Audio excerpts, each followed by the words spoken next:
Oke, assalamualaikum warahmatullahi wabarakatuh. Selamat pagi ini para peserta hebat dan guru-guru pembimbing yang luar biasa yang terus menemani sampai ke pertemuan 7 ini ya.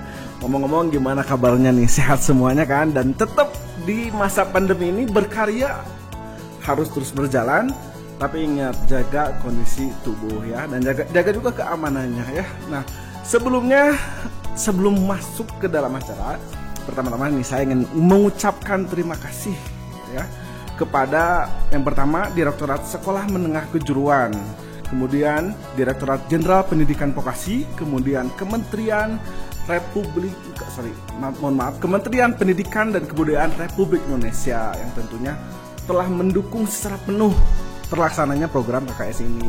Dan tak lupa saya ucapkan terima kasih juga kepada Dinas Pendidikan Provinsi Jawa Barat, Kantor Cabang Dinas 8 Jawa Barat, SMK 11 sebagai koordinator pengampu, dan SMK Alopa tentunya yang menjadi sekolah pengampu untuk mata lomba promosi wisata ya.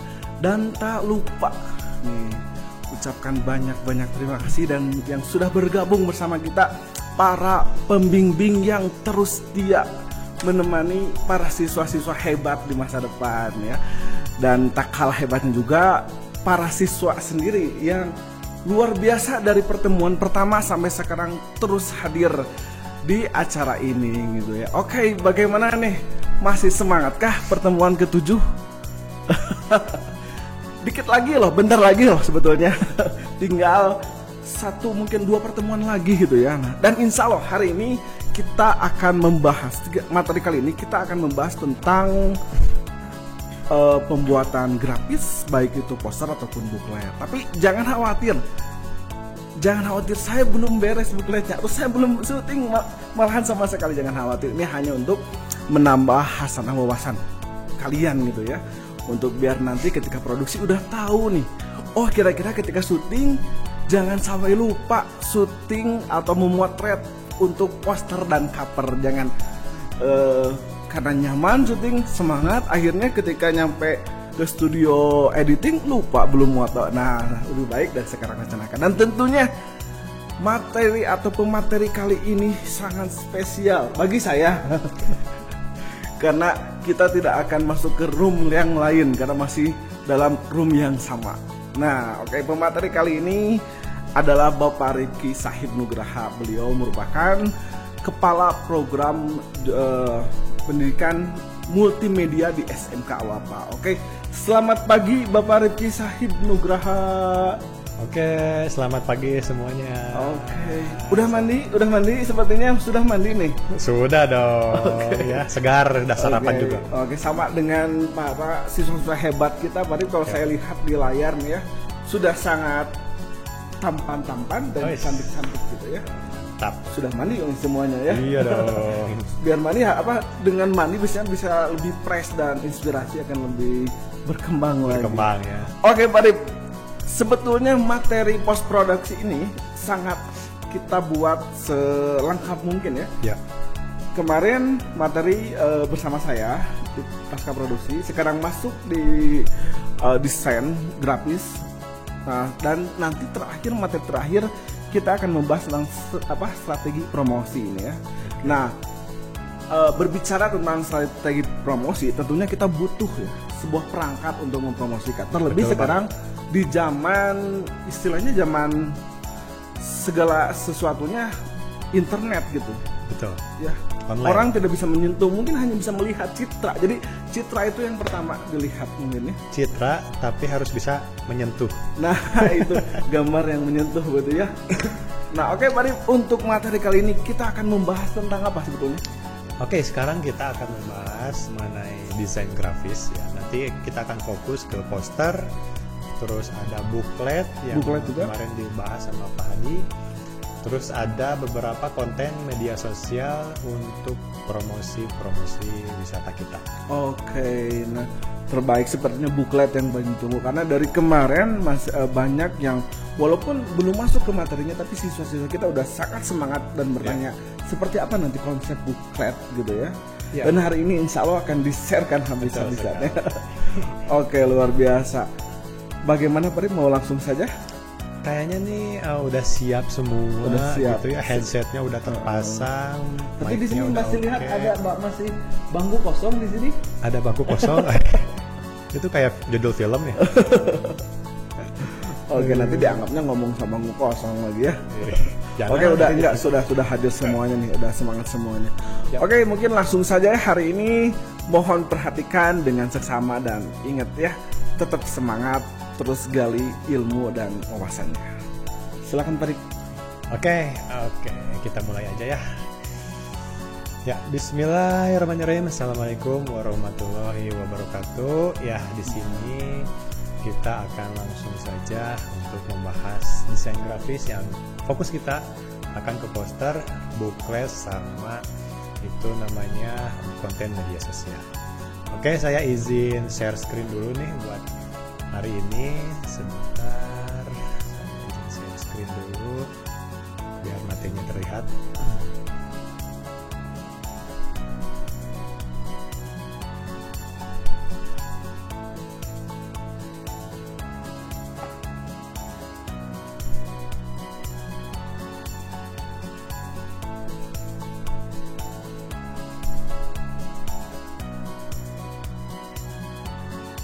Oke, sudah tampil ya.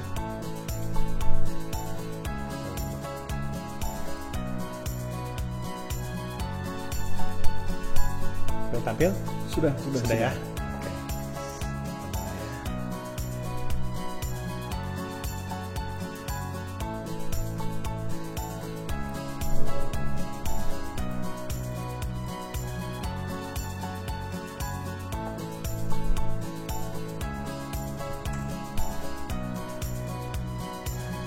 Oke, pertama mungkin kita mulai dari perkenalan dulu aja ya, karena maka terkenal maka tak arup.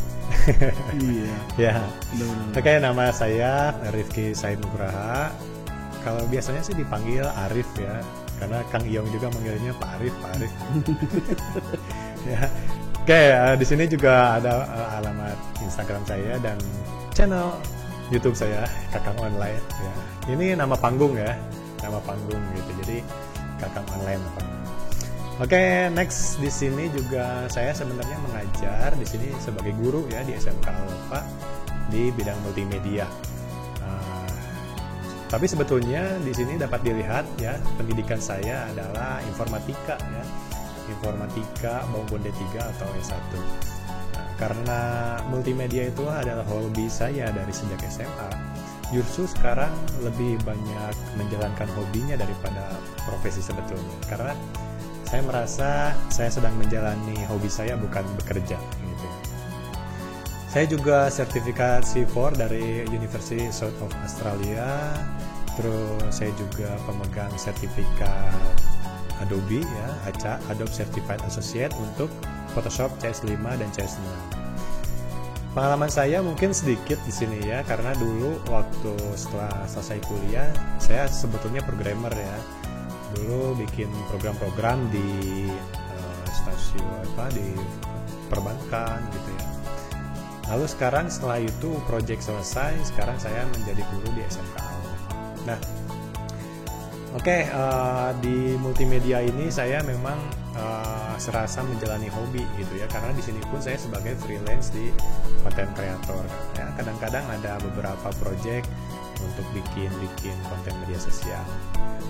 Dan di SMK Alfa juga ini saya bergabung di IT Club ya.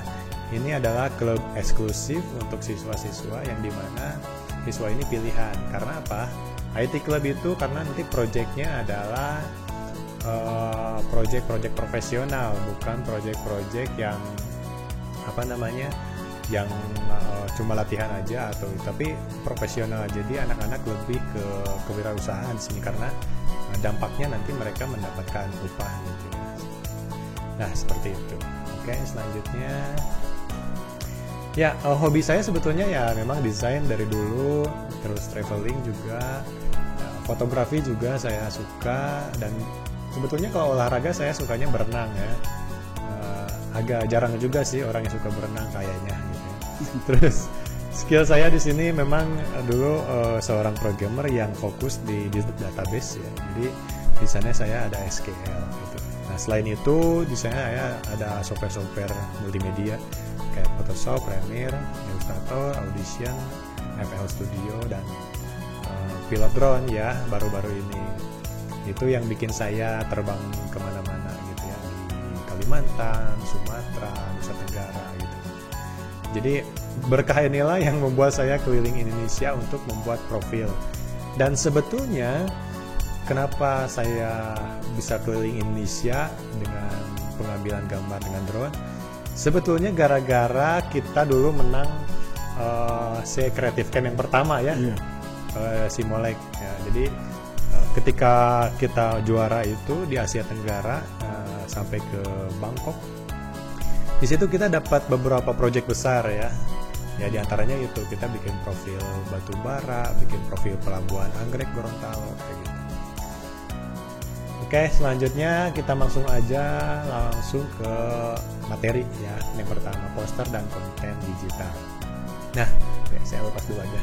Nih, di sini kita akan fokus ke poster dan konten digital. Kenapa konten digital? Memang kalau dulu itu kita bikin merchandise ya. Merchandise kayak pin, pokoknya bentuk-bentuk yang fisik, pin, yang print out gitu ya, kayak stationery gitu ya. Tapi kalau sekarang kan trennya adalah online ya, digital marketing. Jadi kita akan berpindah haluan nih untuk yang produk-produk yang print out, kita pindah ke konten digital kayak gitu. Ya sebelum ke materi desainnya, saya mau jelasin dulu nih marketing sedikit ya. Tapi nanti hari Jumat sama Pak Rahman akan dikupas lebih detail lagi mengenai marketing ini ya. Jadi kan marketing itu adalah proses mengenalkan produk atau jasa ya, agar diketahui oleh masyarakat. Atau marketing juga berarti proses pemasaran produk atau jasa yang dijual. Ada dua bentuk ya untuk marketing ini, ada yang berbentuk fisik ya, kayak papan reklame, pamflet, spanduk, banner, poster, dan lain-lain. Ya, ada merchandise, stationery, dan marketing berbentuk digital, yaitu konten digital ya, kayak story sosial media, Instagram, Facebook, ya, WhatsApp, atau feed ya di Instagram, Facebook, atau video sharing kayak YouTube, video, dan sebagainya. Oke, prinsip desain poster ini kita akan fokuskan ke poster ya. Jadi prinsipnya yang pertama ada keseimbangan atau balancing. Yang kedua ada alur baca atau movement ya. Yang ketiga ada penekanan, emphasis, lalu ada irama atau ritme ya. Selanjutnya kesatuan atau unity. Kita kupas nih lebih detail lagi satu persatu. Yang pertama ada keseimbangan atau balancing ya. Keseimbangan kan merupakan prinsip dalam komposisi yang menghindari kesan berat sebelah ya. Kayak gitu. Jadi ada dua jenis untuk keseimbangan ini ya, tata letaknya. Yang pertama ada keseimbangan simetris ya, dan kedua ada keseimbangan asimetris. Dapat dilihat dari gambar di sebelah kiri ini. Kalau simetris, sebelah kanan kiri itu seimbang. Jadi kalau kita lipat ini ya pasti garisnya akan ketemu gitu ya.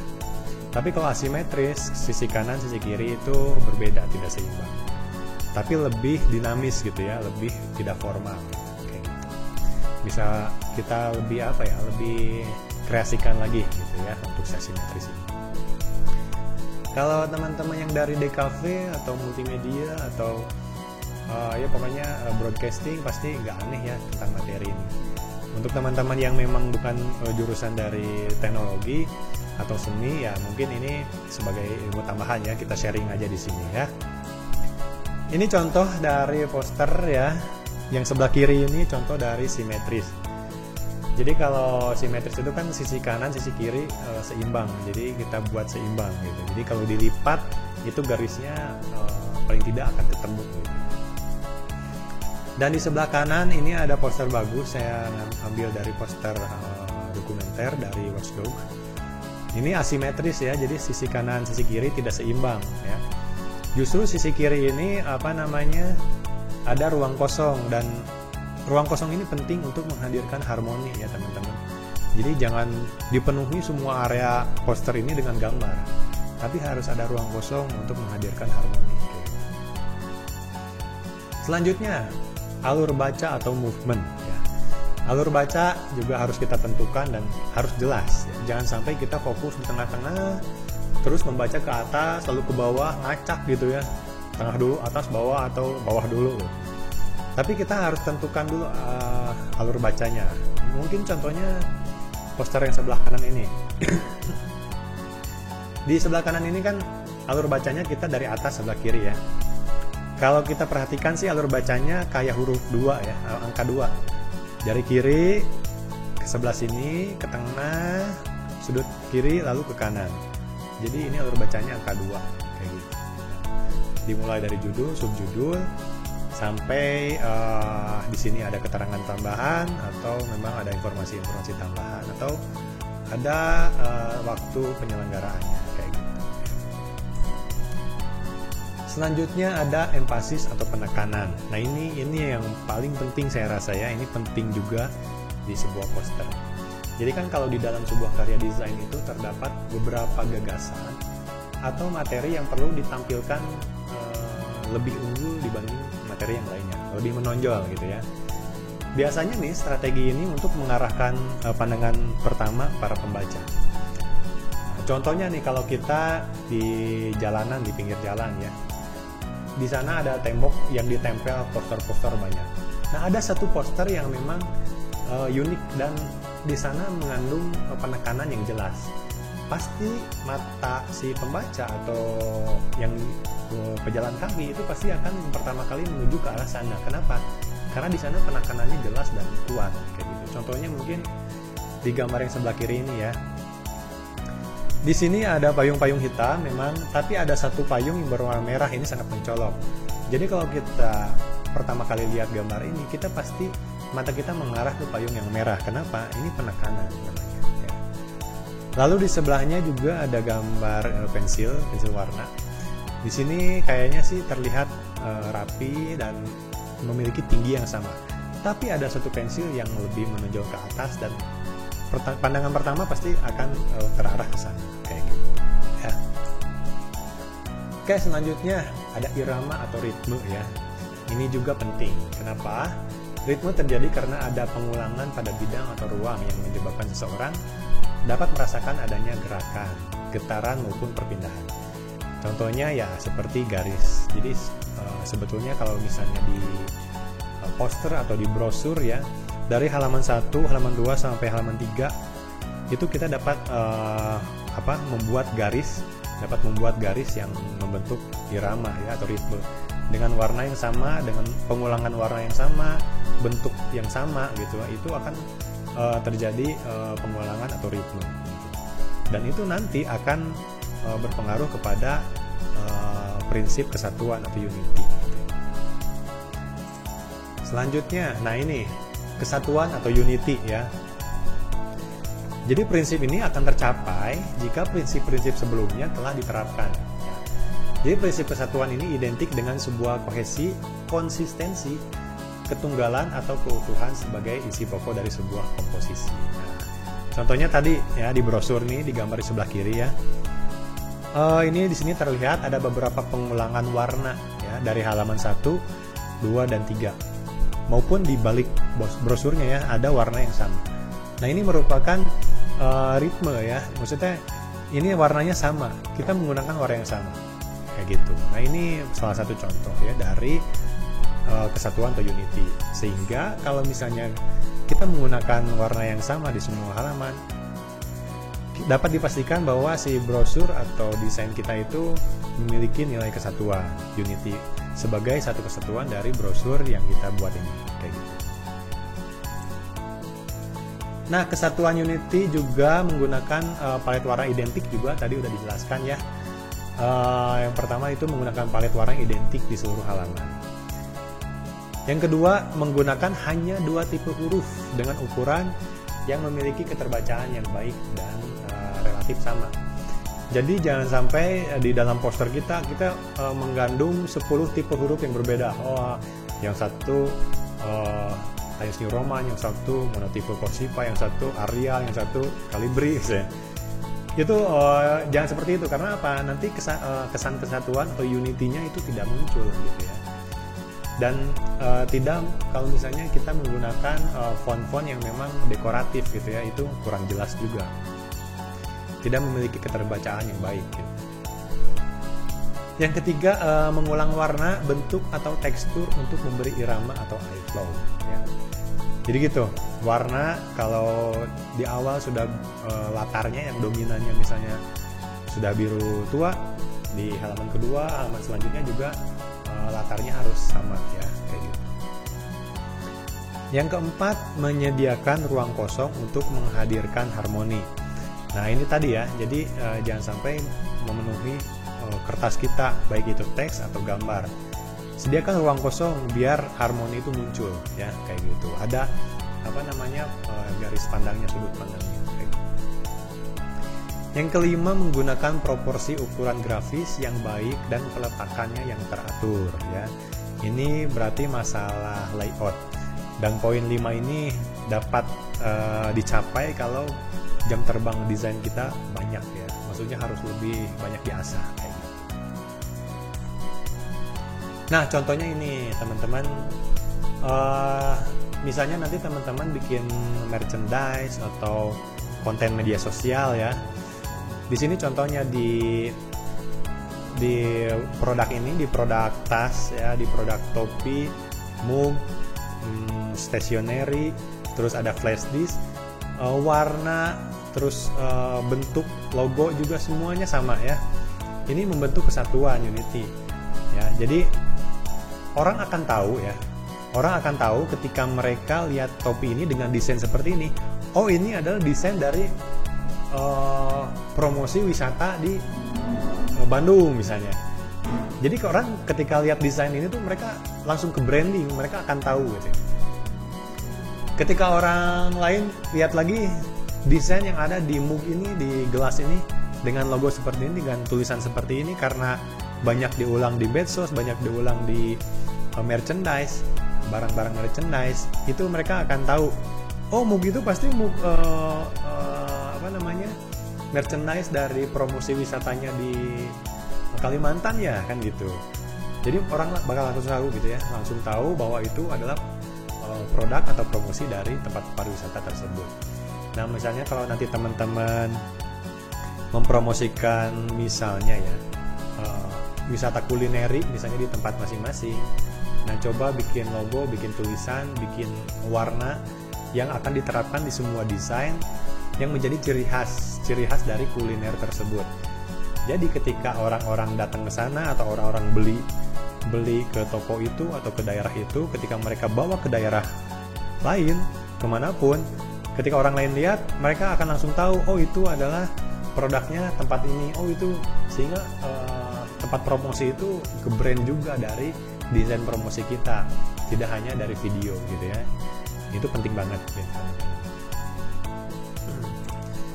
Oke, itu dari dari prinsipnya ya, mungkin ya, dari prinsip desainnya dari sebuah desain poster atau brosur atau merchandise. Nah sekarang kita akan lebih fokus ke posternya ya, jadi siap-siap kalau butuh catatan, takutnya nggak ada di slide, boleh dicatat gitu ya. Oke, kita langsung aja masuk ke poster. Oke ya. Poster itu kan berawal dari kata to post ya sebetulnya. Poster adalah kertas yang ditempel di permukaan dinding. Kalau kita banyak lihat ya, mau itu di pinggir jalan, mau itu di bioskop, mau itu di tempat umum yang lainnya, di terminal misalnya ya, itu kertas-kertas yang ditempel di dinding-dinding atau di tiang listrik juga ada kan. Nah poster kan merupakan alat untuk mengiklankan ya atau mengkomunikasikan sesuatu seperti propaganda, protes atau maksud lain ya. Maksud lain ini seperti promosi atau pemasaran atau penjualan kayak gitu ya. Dan untuk menyampaikan berbagai pesan ya, pesannya bisa beda-beda, mau itu mengumumkan, mau itu mengajak, menghimbau dan sebagainya. Oke, selanjutnya ini ada 4 kunci sebuah poster ya yang teman-teman harus pahami dan nanti harus diterapkan di dalam poster atau desain-desain yang lainnya. Yang pertama, ini mudah dibaca, readability ya. Poster harus mudah dibaca. Ya, kalau memungkinkan harus dapat dibaca dari kejauhan. Nah, contoh ya, poster kita akan dipasang di pinggir jalan. Nah, di sana banyak lalu lalang orang. Meskipun masih jauh orang tersebut, ketika lihat poster itu harus memungkinkan poster kita dapat dibaca. Makanya di sini pilihlah jenis huruf, pilihlah ukuran dan desain yang sesuai, sehingga nanti keterbacaannya jelas walaupun dari jauh gitu ya. Jadi pilihlah font-font yang tegas gitu. Yang kedua, mudah dilihat, visibility ya. Poster harus mudah dilihat. Nah, di sini kuncinya adalah pemilihan warna dan desain pada poster. Apa ya? Di sini kuncinya adalah kontras ya. Maksudnya gini, ketika kita lihat poster kita mau ditempel di mana nih? Misalnya di mading ya. Di mading itu banyak juga poster-poster yang ditempel, atau di tempat umum di terminal misalnya. Ternyata di sana juga banyak poster apa gitu ya, poster jasa-jasa apa gitu ya, sedot WC gitu kan. Nah, coba kita lihat desain-desain yang sudah ada. Ternyata desain mereka itu menggunakan background yang dominan warna putih dan warna hitam misalnya. Coba kita bikin yang berbeda dengan mereka, sehingga ketika orang lihat dinding itu, poster kita langsung kebaca dan mudah dilihat. Misalnya background kita warna kuning kan, mencolok sendiri kan kayak gitu. Lebih kontras dari poster yang lainnya. Nah, background warna kuning dengan desain dan teks yang kontras juga, harus warna gelap kayak hitam, biru tua dan sebagainya gitu ya. Selanjutnya, poster juga harus mudah dimengerti ya, legibility. Jadi ketika seseorang melihat poster meskipun dengan sekilas ya, maka buatlah audiens dapat mengerti dengan cepat. Jadi yang tadi dibilang ya, poster kita ditempel di jalan, di dinding. Orang sambil jalan kan, mungkin ada juga orang yang istirahat gitu. Tapi kebanyakan sambil jalan. Nah, walaupun mereka lihat posternya sekilas, tapi ketika poster kita itu familiar, terus mudah dimengerti kata-katanya, gambarnya, ilustrasinya mudah dimengerti, maka itu orang akan oh ini adalah tempat pariwisata di Sulawesi, oh ini tempat pariwisata, jadi orang udah mengerti gitu. Nah, dari mudah mengerti itu timbul penasaran, oh coba ada nggak contoh atau misalnya websitenya atau misalnya kontak personnya di sana, mungkin dicari sama mereka kayak gitu ya. Jadi meskipun selewat tapi mudah dimengerti kayak gitu. Jangan sampai bikin teka-teki di dalam poster ya. Ketika orang lihat poster kita, justru mereka kebingungan atau merasa tersesat gitu ya, kayak gitu. Jangan sampai kayak gitu. Selanjutnya ada komposisi atau layout ya. Nah, tata letak desain poster juga ini menentukan ketertarikan dari poster. Ini sekali lagi, layout ini perlu jam terbang, perlu pengalaman, perlu teman-teman harus sering ya, sering mendesain gini posternya. Jadi dengan sering begitu kita terlatih ya untuk memposisikan, untuk membuat layout yang enak dilihat. Oke, ini merupakan bagian dari poster ya. Di sini memang formal ya. Ini layaknya umumnya seperti ini gitu ya. Yang pertama di atas kan biasanya ada judul ya. Judul yang ukuran teksnya lebih besar. Lalu ada subjudul juga di situ. Ya. Subjudul biasanya ukuran teksnya ya lebih kecil lah ya. Gitu. Yang ketiga ada slogannya ya, di bawah satu slogannya atau kalimat ajakan kalau mengajak, kalau informasi menginformasikan, ada himbauan menghimbau. Yang keempat ada body text-nya ya. Jelas di situ mungkin ada keterangan, mungkin ya nggak terlalu detail tapi keterangan tambahan kayak gitu ya. Ada foto atau gambar ilustrasi yang mungkin yang bulat ini adalah foto atau gambar ilustrasinya yang mendukung dari judul poster ini gitu ya. Jangan sampai judulnya wisata kebun tapi fotonya foto kebun binatang kan, nggak nyambung ya. Jadi harus mendukung dari judul poster ini. Yang keenam ada footer atau informasi atau tambahan kontak ya. Di sini biasanya dijelaskan alamat website atau alamat Instagram, Facebook ya. Atau ada nomor kontak yang dapat dihubungi kayak gitu. Nah, tapi seiring berjalannya waktu, sekarang itu bagian poster ini bentuknya udah gak kayak gini lagi. Silakan teman-teman mengkreasikan ya, karena sekarang tuh kreatif ya. Saya percaya bahwa teman-teman sudah ya banyak lah contoh-contoh poster yang memang beredar di internet yang lebih bagus ya, kayak gitu. Judulnya biasanya ada di sebelah kanan atas atau di tengah, justru judulnya ada di bawah justru ya. Jadi memang layoutnya di sekarang berbeda seiring dengan perkembangan ya, tapi tetap menarik kayak gitu. Dan iFlow-nya arah bacanya tetap diatur gitu. Kalau misalnya dari bawah, coba diatur dari bawah ke atas, atau di bawah belok ke kiri, ke kanan, baru ke atas gitu. Jangan sampai menclok. Arah bacanya dari bawah ke atas, ke tengah, kanan, kiri, bawah lagi gitu, ya. Ini mah silakan ya. Yang penting poster itu mengandung 6 poin ini kayak gitu lah. Yang pentingnya malah ya. Jadi tidak perlu selalu seperti ini bentuknya kayak gitu. Oke. Nah, gimana sih membuat poster yang baik gitu ya? Ya, di sini mungkin saya percaya bahwa teman-teman suka ya, apalagi jurusan desain atau seni, dan teman-teman yang mungkin juga jurusan desain juga, kenapa ikut lomba ini, ada ketertarikan untuk bisa mengamalkan ilmu seni juga gitu ya, untuk membuat poster ini juga. Jadi saya percaya bahwa di sini juga orang-orang hebat ya. Jadi di sini bagaimana sih membuat poster yang baik gitu ya? Oke, yang pertama itu poster itu harus memiliki tujuan. Ya, jelas sekali harus memiliki tujuan. Nah, tujuan poster yang dimaksudnya apa aja sih? Yang pertama nih, apakah poster teman-teman itu memberikan informasi? Ya. Atau poster teman-teman mengajak, ayo misalnya pakai cuci tangan, ngajak cuci tangan, kan musim ya sekarang poster cuci tangan. Apakah poster teman-teman mengajak untuk berdiskusi gitu ya? Contohnya, ada pertanyaan posternya, apakah misalnya udara di tempat kamu sejuk? Nah, di situ muncul jawaban dari dalam hati, udah banyak polusi gitu kan. Jadi itu ada diskusi di dalam diri sendiri sebetulnya ya, kayak gitu.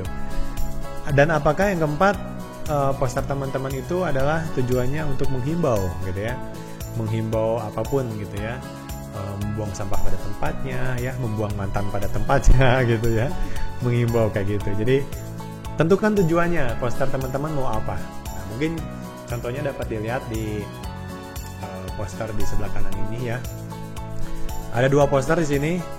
Are you ready? Nah, ini kayaknya mengajak ya. Kayaknya ngajak apa, buat gabung ke klub latihan bola kan gitu. Nah, di sini juga ditambahkan memang kontaknya dan websitenya gitu. Jadi kalau misalnya tertarik untuk latihan di klub ini, bisa menghubungi kan kayak gitu. Ini mengajak berarti. Yang sebelahnya enjoy your travel. Jadi di sini kayaknya posternya bisa mengajak traveling, bisa memberikan informasi ya, kayak gitu. Misalnya dengan traveling ke Sulawesi, maka teman-teman akan bla bla bla bla, di sini dijelasin gitu ya. Ada keterangan tambahannya. Jadi tujuannya ditetapkan kayak gitu. Itu poster yang akan tepat sasaran. Yang kedua ada eye catching, harus eye catching. Jadi jangan sampai membuat poster itu asal-asalan.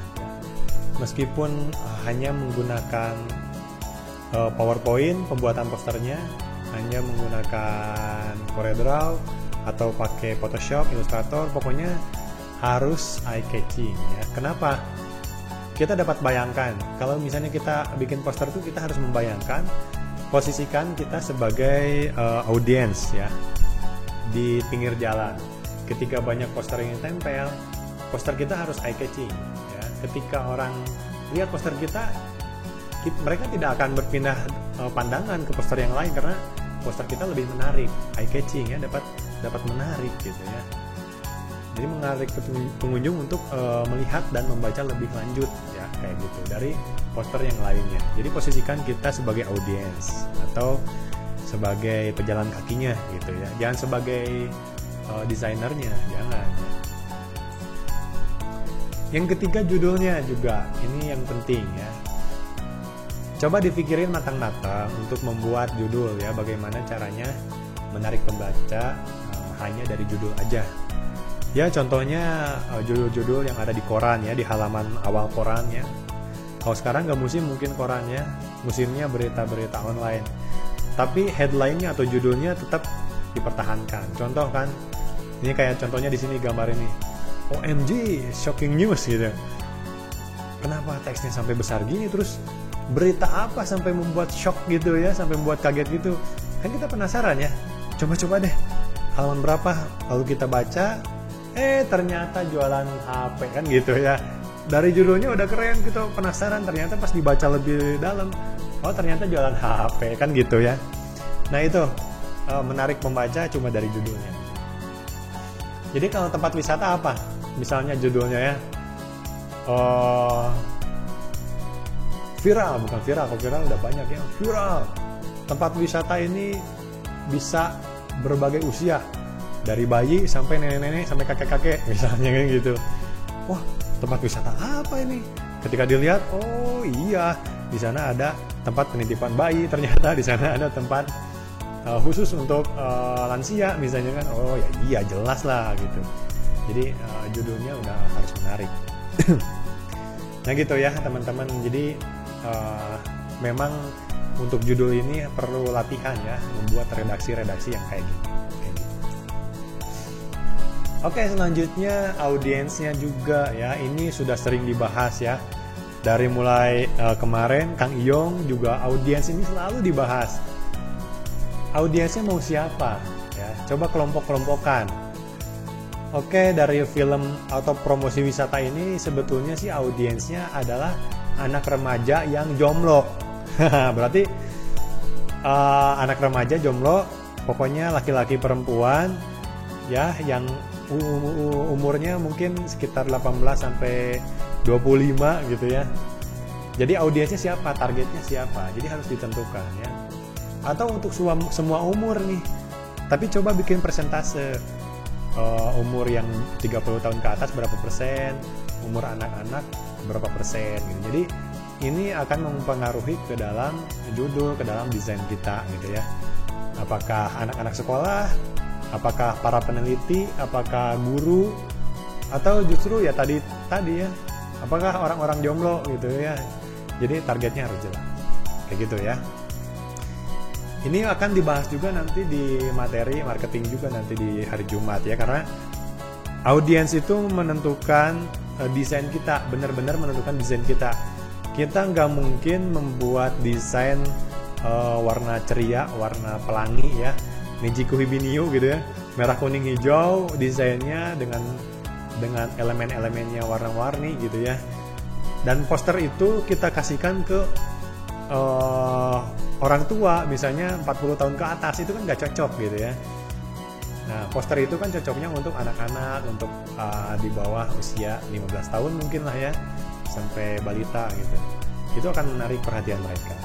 Tapi kalau umur audiens kita memang businessman atau memang orang-orang yang sudah di atas 60-40 tahun, coba desainnya sesuaikan ya, warna-warnanya warna-warna navy, mungkin gelap ya, warna-warna yang memang soft, lembut. Jadi tidak perih di mata gitu ya ketika melihat poster atau desain marketing kita.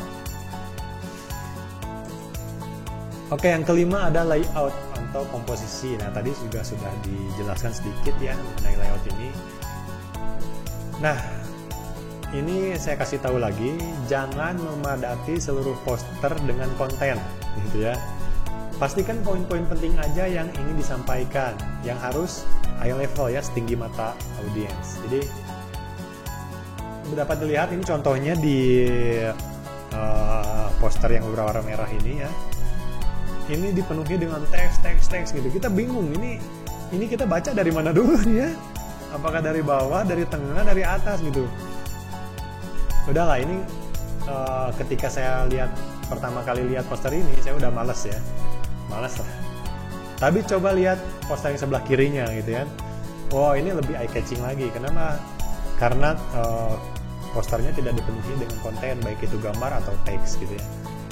Jadi ini tertata rapi dan layoutnya pun tidak sama dengan yang tadi saya jelaskan ya. Ini judulnya ada di bawah, justru gambar atau foto atau ilustrasinya ada di sebelah atas. Dan di bawah tetap ada informasi tambahan kayak gitu. Jadi silakan kreativitas dimunculkan, bentuk layoutnya tidak perlu harus sama kayak tadi yang saya jelaskan judul subjudul itu. Tapi silakan kreasikan, yang penting poin-poin dari yang tadi itu ada ya, ada 6 poin. Pokoknya titip jangan sampai membuat yang seperti yang berwarna merah ini ya, karena ini akan bingung ya, akan bingung dan males juga sih bacanya, terlalu banyak teks ya, kayak gitu. Yang keenam ada materi atau kontennya ya. Materi disampaikan lebih singkat dan padat. Ini khusus poster ya. Beda cerita dengan brosur atau flyer ya. Beda cerita. Ini khusus poster aja. Materi disampaikan lebih singkat dan padat. Pemaparan materi yang lebih rincinya bisa teman-teman melalui leaflet, brosur, booklet, apalagi poster digital, konten media sosial dan sebagainya, gitu ya. Atau misalnya teman-teman bikin leaflet atau brosur yang biasanya kan kalau misalnya di pameran-pameran tuh ada poster, lalu di bawahnya disimpan leaflet sebagai rincian dari poster tersebut. Biasanya gitu kan. Kalau dulu sih kita kan memang ada pameran ya. Ada pameran dulu saya kan di Lombok. Di Lombok ada pameran kan ketika juara Asia Tenggara itu. Di sana ada poster, terus di bawah poster itu saya sediakan tempat untuk leaflet atau brosur. Jadi para pengunjung dapat mengambil brosur dari sana gitu, untuk detail dari si posternya itu kayak gitu. Ya. Nah, ini juga penting mungkin ya bagi teman-teman yang mau pakai desainnya, mau pakai Photoshop atau mau pakai Illustrator ya. Ini penting. Pengaturan kertas ya, pengaturan kertas kerja kita. Yang di sebelah kiri ini adalah Illustrator ya. Jadi yang paling penting sebetulnya adalah ukuran dan resolusinya ya. Kalau di sebelah kiri kita lihat nih, ini setting dokumen di Illustrator ya. Di sini ada nama harus dikasih nama ya, jelas. Karena kalau nggak dikasih nama nanti akan bingung, ini desain poster yang mana ya. Nanti ketukar-tukar dengan nama poster yang lain. Manajemen filenya harus jelas juga ya. Namanya, nama posternya, terus untuk poster apa, disimpannya di folder mana ya. Kemarin sudah dijelasin sama Kang Iyong. Manajemen filenya harus jelas. Jadi manajemen file itu tidak hanya untuk aset-aset video, audio, gambar aja ya, tapi desain juga harus di manajemen file kan. Praproduksi juga harus ada folder-foldernya khusus gitu. Jadi harus rapi. Oke, ukurannya sih biasanya kalau poster ya teman-teman bikin yang kecil misalnya ukurannya A4 atau A3 lah ya. Itu ukuran cetak udah bagus, A3 juga ya. Dengan resolusi yang pasti di sini 300 minimal ya kalau untuk cetak. Nanti ada perbandingannya, nanti saya tunjukkannya perbandingannya kalau untuk cetak sama untuk digital itu baiknya kayak gimana ya. Nah, di sini yang di sebelah kiri ini adalah color mode-nya adalah CMYK ya. Ini kebutuhannya untuk cetak ya. Jadi kalau teman-teman kebutuhan posternya untuk dicetak, ini pilih color modenya adalah CMYK ya. Kayak gitu. Dengan resolusi ya paling tidak lah, kalau misalnya spek teman-teman komputernya speknya lumayan ya, menengah ke atas gitu, resolusinya setting aja 300 ya. Karena kalau speknya komputernya misalnya kentang gitu ya, ini akan berat juga sih ya, kayak gitu. Lalu di sebelah kanan ini ada pengaturan kertas untuk Photoshop ya. Sama di sini juga harus dikasih nama ya, kasih nama, jangan lupa. Terus ukuran kertasnya dipilih ya. Ya cukuplah A4 atau A3 ya. Resolusinya ini 300 ya. Memang resolusinya sudah bagus. Color modenya ini RGB.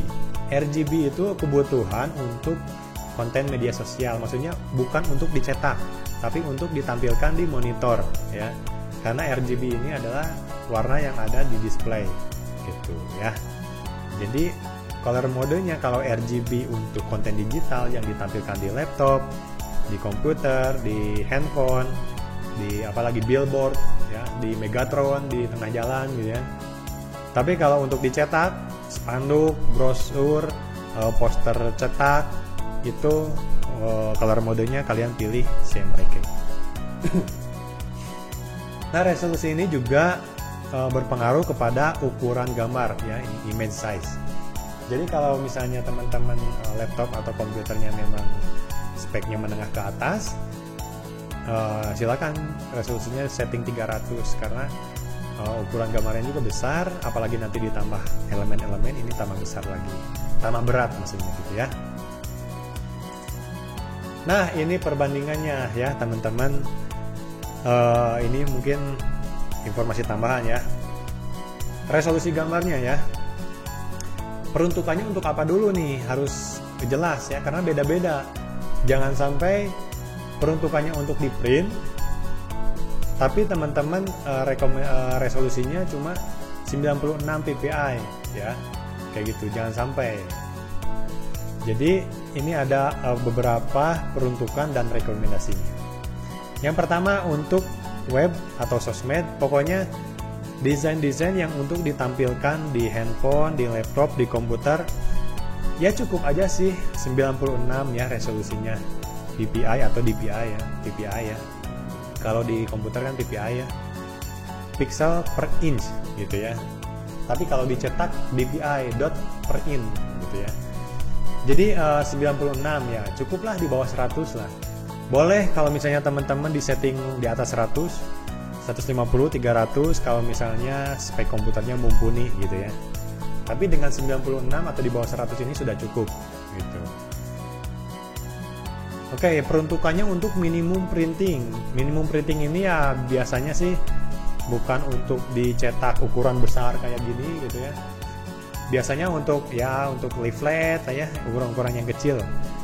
Untuk bikin pin, bikin desain pin lah, merchandise yang kecil itu cukup di 150 ya resolusi. Lalu untuk good printing ya, ini biasanya sih untuk ukuran-ukuran besar atau resolusi tinggi. Ya gunakanlah 300 ppi gitu ya. Ini biasanya ya pakainya komputer atau laptop yang memang speknya lebih tinggi ya, menengah ke atas lah gitu ya. Oke, sekarang kita masuk ke konten digital marketing ya. Yang tadi poster sudah ya, jadi pokoknya prinsip-prinsipnya kayak gitu poster itu ya. Jadi jangan sampai di luar prinsip yang tadi untuk menimbulkan poster yang bagus gitu ya. Sekarang kita masuk ke konten digital marketing. Oke, jadi kualitas konten yang digunakan akan menentukan kesuksesan digital marketing. Ya. Konten yang berkualitas dapat menjadi daya tarik audiens, sehingga memungkinkan mereka untuk melakukan closing atau pembelian. Bisa pembelian, bisa pemesanan, bisa juga tindakan mengunjungi untuk tempat wisata kan gitu. Ya. Pokoknya closing ini adalah maksudnya kalau di digital marketing ya, bahasa closing ini adalah mereka beli, mereka pesan, mereka datang ya, mendatangi atau mereka booking lah pokoknya gitu. Closing. Contohnya ya mungkin ini satu contoh untuk handphone yang berwarna hitam ini. Ini adalah contoh untuk story ya, baik itu Instagram atau Facebook ya. Jadi coba story-nya dibuat ya kekinian lah, kayak gini ya, kekinian lah. Jadi teksnya juga kontras dengan background ya, gambarnya juga enak dilihat, dipilih gambar-gambar yang memang bagus, dengan teksnya juga yang memang cocok lah, sesuai dengan tempat wisatanya bisa saja. Yang di sebelah kanannya handphone berwarna putih, ini konten feed ya, jadi bukan story tapi feed Instagram. Jadi buatlah feed-feed yang memang mudah dipahami, mudah dibaca gitu ya, dan memiliki harmoni, ada ruang kosongnya, ada garis sudut pandangnya gitu ya, ada looking roomnya kayak gitu. Oke, di sini saya akan coba jelasin ya ada 4 jenis konten. Ada 4 jenis konten yang ya saat ini beredar di kita, di masyarakat, di internet. Baik itu melalui blog, melalui sosial media ya, dan lain-lain. Nah, yang pertama ini ada jenis konten itu, yang pertama ada artikel. Jadi artikel merupakan jenis konten yang terdiri dari beberapa rangkaian kata yang mendeskripsikan, menjelaskan gitu ya. Jadi artikel tahu lah ya, tulisan-tulisan yang biasa kita jumpai di blog kayak gitu ya, atau di website juga ada. Yang kedua ada video. Nah, konten video ini ya, ini sekarang memang lagi tren ya. Apa-apa kontennya video. Karena apa? Orang itu lebih mudah paham kalau misalnya apa yang mereka lihat itu berupa audio visual dibandingkan dengan artikel. Ya mungkin hanya persentasenya sedikit orang yang suka membaca ya, dibandingkan orang yang suka menonton, kayak gitulah. Jadi kita bikin konten yang memang mengandung video atau animasi kayak gitu. Pokoknya gambar bergerak ditambahkan dengan back sound atau sound effect kayak gitu ya. Ya videonya bisa video promosi wisata kan, atau bisa berupa tips, trik, atau review, atau tutorial kayak gitu ya. Yang ketiga ada audio. Ya jelas ya, saat ini memang audio ini menjadi konten yang memang mendukung dari sebuah video, karena itu dapat meningkatkan feel dari video tersebut gitu ya. Jadi audio merupakan konten yang berupa rekaman suara ya, atau bisa juga audio yang dibuat dari MIDI, dari instrumen kayak gitu. Yang keempat ada konten digital berupa infografis atau gambar ya. Jadi infografis ini merupakan jenis konten yang terdiri dari beberapa gambar yang menyajikan konten infografis, ada informasi ya, ada grafisnya kayak gitu ya. Banyaklah infografis yang referensi infografis yang bisa kita lihat di internet, di sosial media juga ya, banyak. Jadi teman-teman juga kalau zaman dulu saya nyari inspirasi itu saya harus jalan-jalan. Saya nyari inspirasi desain interior, berarti saya harus jalan-jalan ke Italia kan, desain interior rumah mereka kayak gimana, sehingga saya bisa terapkan di Indonesia gitu. Saya jalan-jalan ke ikonik, kalau di Bandung misalnya di Braga gitu ya, ke kota ikonik. Di sana sih desain-desainnya kayak gimana untuk toko, store kayak gitu ya. Lalu saya akan terapkan di pertokoan di daerah saya, di Ciwidey misalnya. Jadi dulu itu saya harus jalan-jalan untuk mencari informasi. Tapi kan sekarang untuk mencari informasi itu teman-teman hanya perlu surfing aja ya di internet ya. Kita searching aja udah banyak, nggak perlu jalan-jalan lagi, nggak perlu ongkos lagi, nggak perlu waktu lagi, tenaga lagi.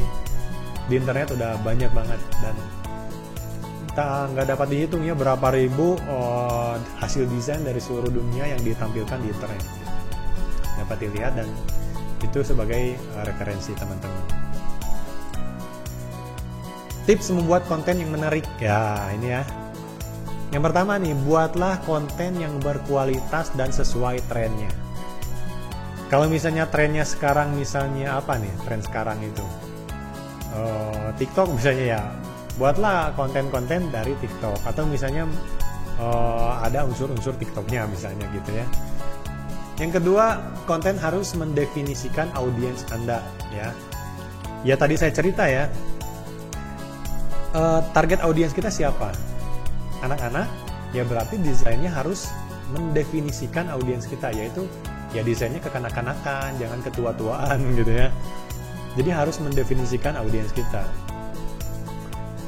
Yang ketiga ada repurpose konten Anda.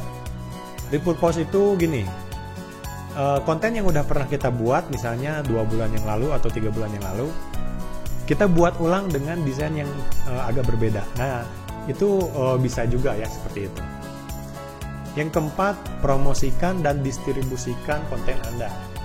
Ya, kalau kita buat konten, buat hanya sekedar buat tapi nggak dipromosikan, nggak diupload gitu ya, buat apa gitu, capek-capek gitu ya.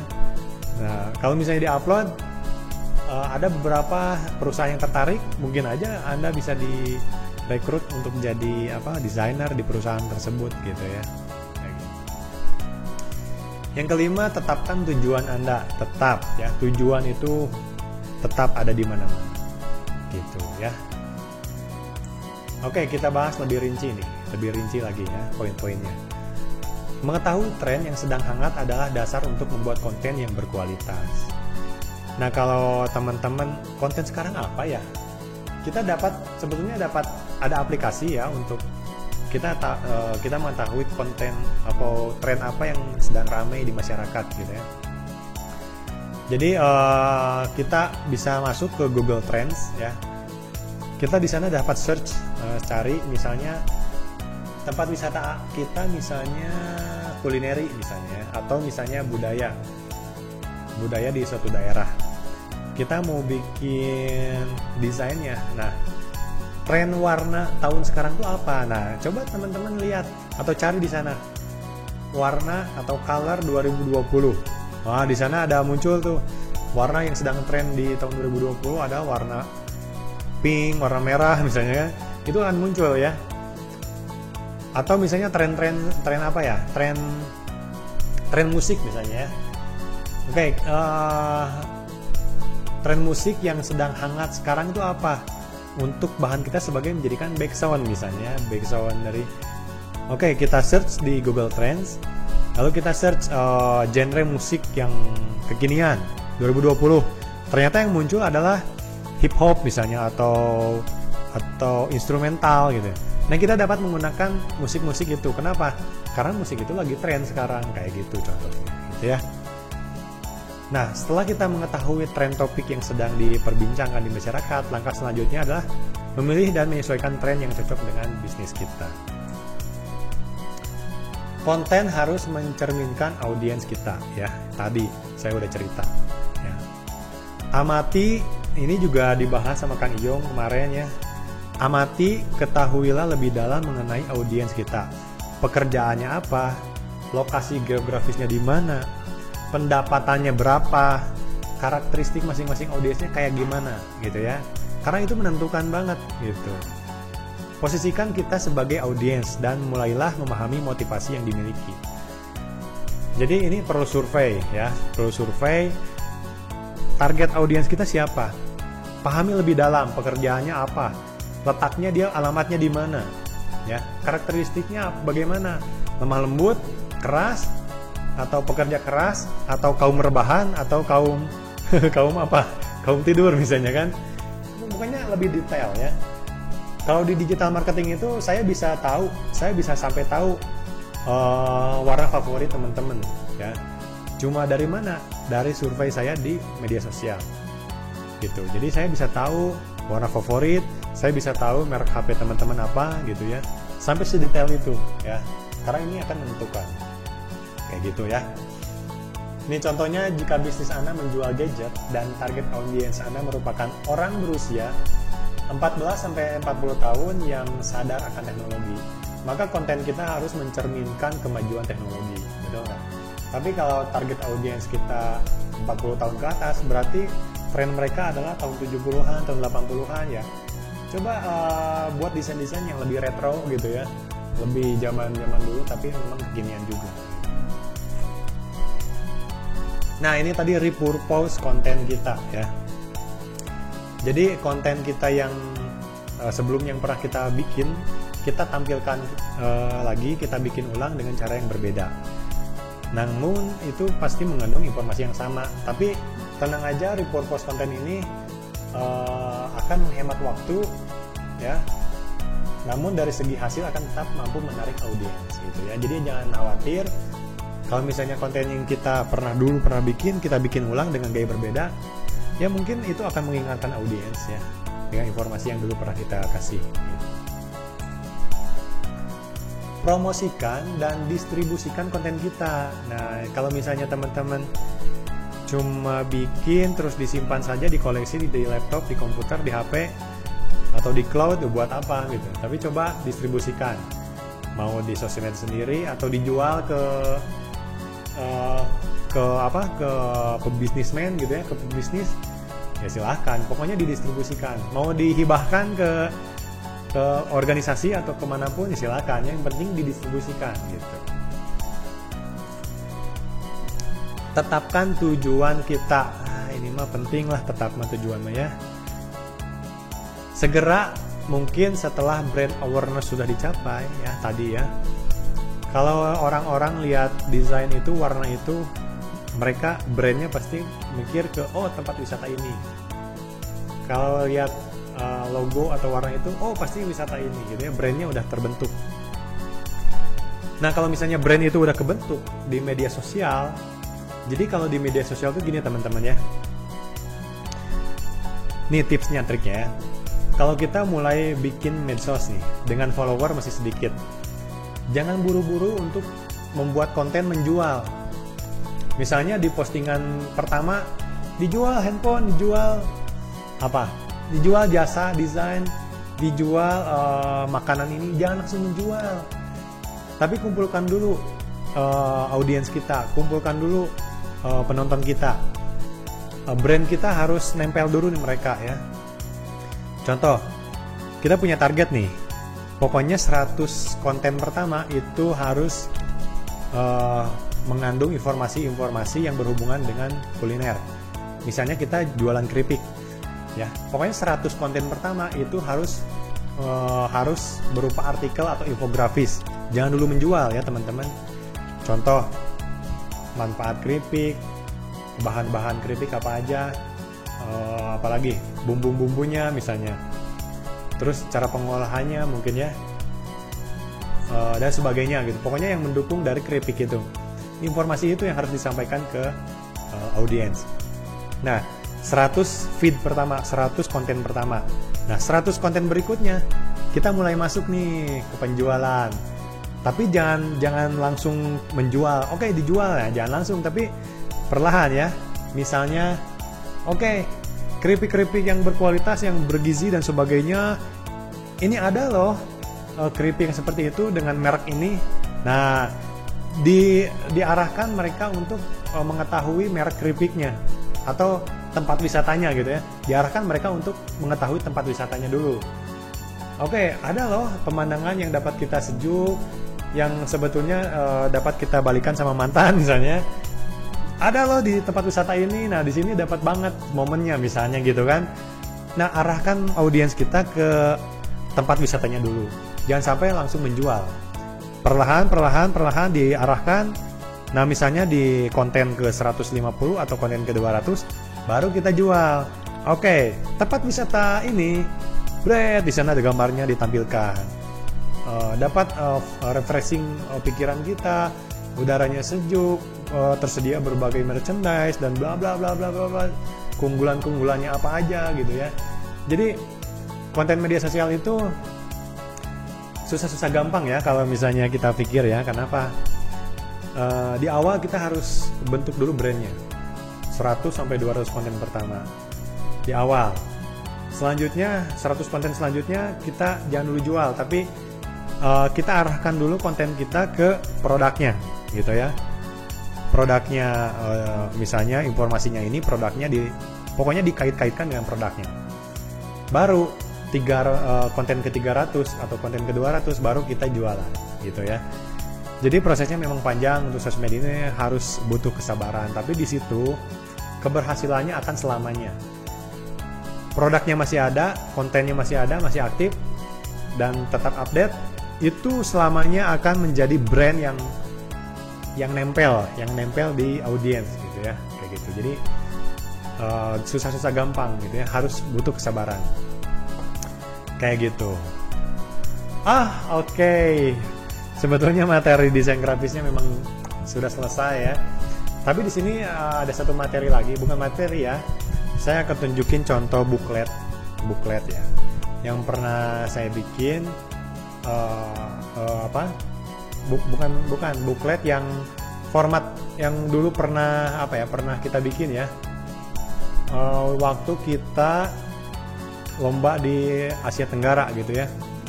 Formatnya masih ada, jadi teman-teman nanti dapat lihat formatnya gitu ya.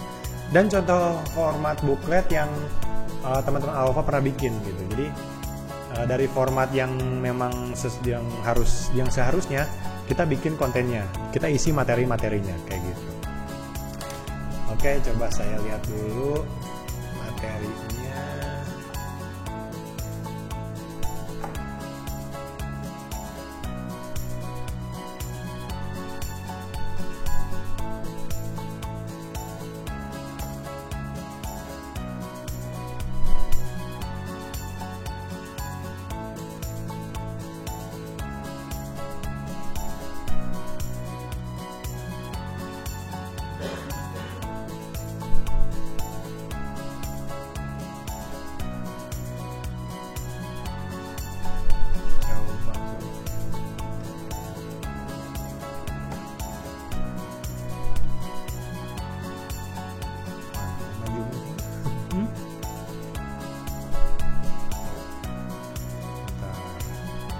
Stop dulu ya share-nya.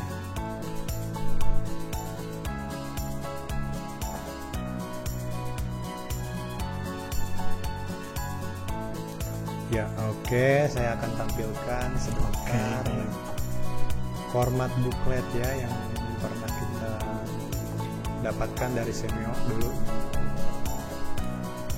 Nah, oke, izin share lagi. Saya akan tampilkan format booklet.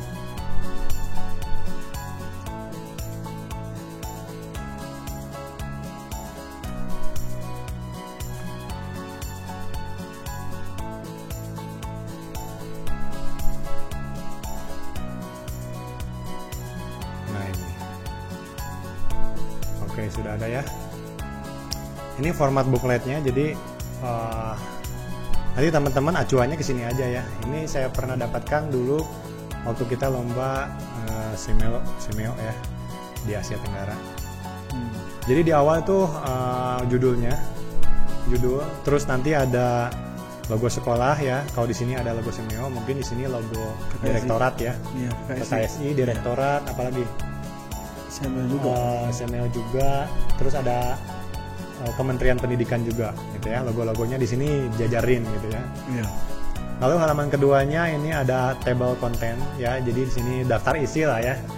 Daftar isi lah bahasa kitanya mah gitu.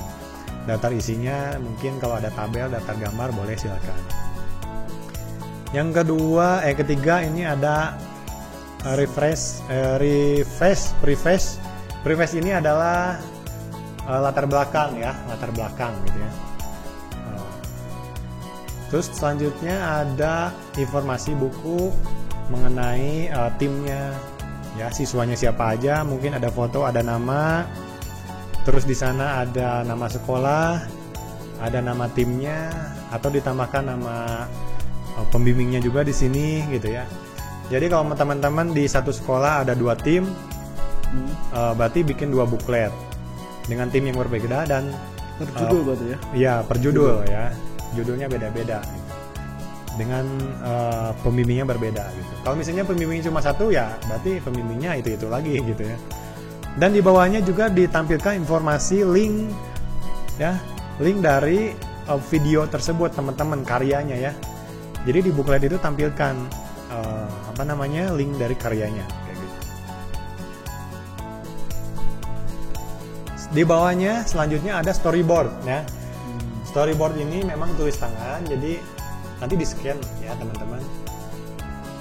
Jadi di satu lembar ini ya tampilkanlah 6 atau 4 ya, 6 atau 4 storyboard gitu. Jadi scene 1, scene 2, scene 3 ditampilkan di sini. Kalau misalnya kurang ya berarti dipindah ke halaman selanjutnya ya. Selanjutnya ada location. Ini lokasi juga perlu ditampilkan di dalam booklet ya. Lokasinya yang satu di mana gitu ya. Kalau misalnya cuma satu lokasi ya tampilkan aja satu lokasi gitu ya. Kalau misalnya di satu lokasi tapi ada beberapa spot ya silakan boleh tampilkan ya. Misalnya lokasinya di kalau di Ciwidey di Kawah Putih misalnya. Tapi di Kawah Putih ada beberapa spot. Ada Kawah Sunan Ibu, ada misalnya ada kawah-kawah anak kawah yang lain misalnya, ya silakan tampilkan. Tapi lokasinya masih satu, boleh. Setelah lokasi, di sana juga harus ditampilkan talentnya ya. Ya mungkin bisa aja foto-foto talentnya. Ya talent kan kemarin udah dibahas ya. Bisa dari siswa kita, teman kita, bisa dari luar boleh. Kalau talent ya, artisnya gitu, hostnya lah gitu ya. Jadi silakan talentnya tampilkan, namanya siapa, sebagai siapa gitu ya. Kayak gitu. Setelah talent harus ditampilkan juga wardrobe-nya nih, pakaiannya, kostumnya seperti apa ya. Misalnya si talent ini dia pakai kaos, talent ini pakai kemeja dengan atasannya misalnya kotak-kotak, ke bawahannya jeans. Terus misalnya aksesorisnya ada jam tangan, ada batu ali, batu akik misalnya ya. Kayak Thanos. Menyesuaikan dengan ini Pak konsep wisata kita ya. Betul. Jangan sampai naik panjat tebing pakai high heel. Bisa kayak gitu ya. Betul. Jadi wardrobe-nya harus diatur ya. Jadi jangan sampai ya tadi panjat tebing, wisata panjat tebing, tapi si talentnya pakai high heel gitu ya, pakai pokoknya sepatunya nggak sesuai kan, nggak bisa. Gitu. Nah itu ya. Pakaiannya juga harus disesuaikan. Selanjutnya, sorry. Nah,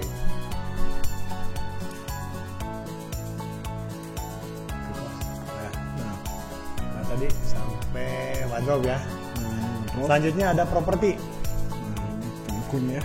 Ya, properti juga yang dipakai di dalam video tersebut ada apa aja ya. Misalnya ada rangsel kah? Ada misalnya motor ya. Sepeda misalnya, ada tongkat misalnya, itu kan gitu. Properti ya, kayak gitu. Selanjutnya setelah properti juga mungkin peralatan perlu ya. Peralatan ya, kamera-kamera ya. Misalnya ada kamera pakai HP, pakai kamera DSLR, atau misalnya peralatan yang lainnya lighting sebagainya. Credit page ya, di sini kalau misalnya teman-teman menggunakan sumber dari lain ya, musiknya, sound effect-nya, videonya, ada beberapa diambil dari YouTube karena kemarin banyak yang nanya ya, bisa nggak videonya diambil dari YouTube sebagian gitu ya. Nah bisa aja, tapi kan presentasinya tidak lebih dari 20% ya. Video dari YouTube-nya tidak boleh lebih dari 20% gitu harusnya ya. Nah sumbernya dari mana? Nah tampilkan di sini. Misalnya dari situs ini saya dapat, linknya tampilkan di sini. Misalnya dari website atau misalnya dari link YouTube ini tampilkan gitu ya.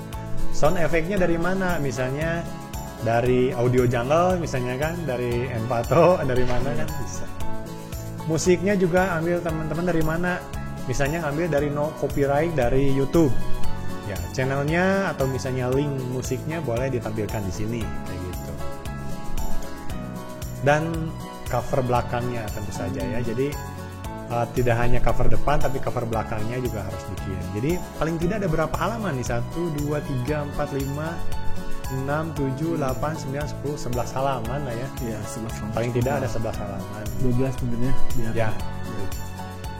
Oke, di sini saya akan coba perlihatkan booklet yang dulu ya, yang dulu pernah kita pakai di tim apa ya?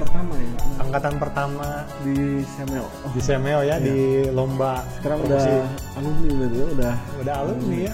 Semester berapa mereka? Semester 2 mungkin ya? Iya, semester 2. Ya. Oke, ini dia contoh bookletnya. Tampil nggak ya? Nah, ini dia. Sudah tampil ya. Ini contoh booklet yang pernah kita bikin gitu ya. Jadi sesuai dengan layout yang tadi ya. Sesuai dengan format yang tadi ya. Ini ada cover. Di sini memang sengaja ditampilkan gambar-gambar tempat wisata karena dulu itu memang kita promosinya promosi tempat wisata ya. Bukan budaya, bukan kulineri atau yang lain. Dan berbagai tempat juga ya. Berbagai tempat ini ya. Filmnya film yang kemarin di pertemuan sebelumnya ditayangin ya. Betul ya. Yang kemarin diputar filmnya ya. Yang terakhir ya. Nah, di sini juga ada judul ya, terus ada logo-logo ya, mungkin logo sekolah, logo Kementerian Pendidikan ya, logo KKSI ya, teman-teman harus sertakan juga. Kayak di halaman kedua ini ada apa namanya ini, daftar isi ya, tentu saja daftar isinya. Jadi di booklet ini ada apa aja sih gitu ya, dituliskan di sini. Dan Coba teman-teman perhatikan di sana ada continuity ya, ada unity, ada prinsip unity, ada prinsip kesatuan. Kenapa? Karena warnanya, desainnya, kayak filmnya ya. Warnanya, desainnya juga memang sama ya. Ada rusanya juga di sudut kanan bawah gitu. Jadi identitas juga ya. Identitas. Jadi itu filmnya. Ada pengulangan di semua halaman. Selanjutnya ada ya, ini karena kita kemarin memang di Bangkok, jadi kita bikin bahasa Inggris gitu ya. Yes gitu, bahasa Inggris makanya. Jadi kalau misalnya sekarang kan memang tingkat nasional ya, teman-teman bikin bahasa Indonesia aja ya, nggak perlu bahasa Inggris gitu. Jadi silakan bikin dengan bahasa Indonesia ya. Di sini juga tuh Bangkok, mungkin teman-teman bisa bikin di daerahnya masing-masing, Bandung misalnya, Palembang, Pontianak, atau dimanapun gitu ya. Iya. Jadi sesuaikan saja. Tanggalnya tanggal berapa titik mangsanya? Titik mangsanya berarti tanggal 21 November mungkin ya. Pokoknya tanggal terakhir mengumpulkan karya sertakan di sini ya, 29 November. Iya. 2020. Kalau ini 2017. Iya. Dulu banget, wah tahun berapa nih ya? 2 tahun yang lalu berarti. Betul.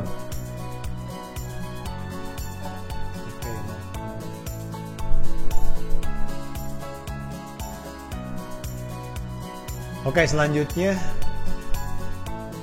ya di sini juga masih ditampilkan ya lanjutan dari kata pengantar ya. Di sini ada penjelasan sedikit mengenai tempat wisatanya, kayak gitu. Ada lokasi tepatnya di mana gitu.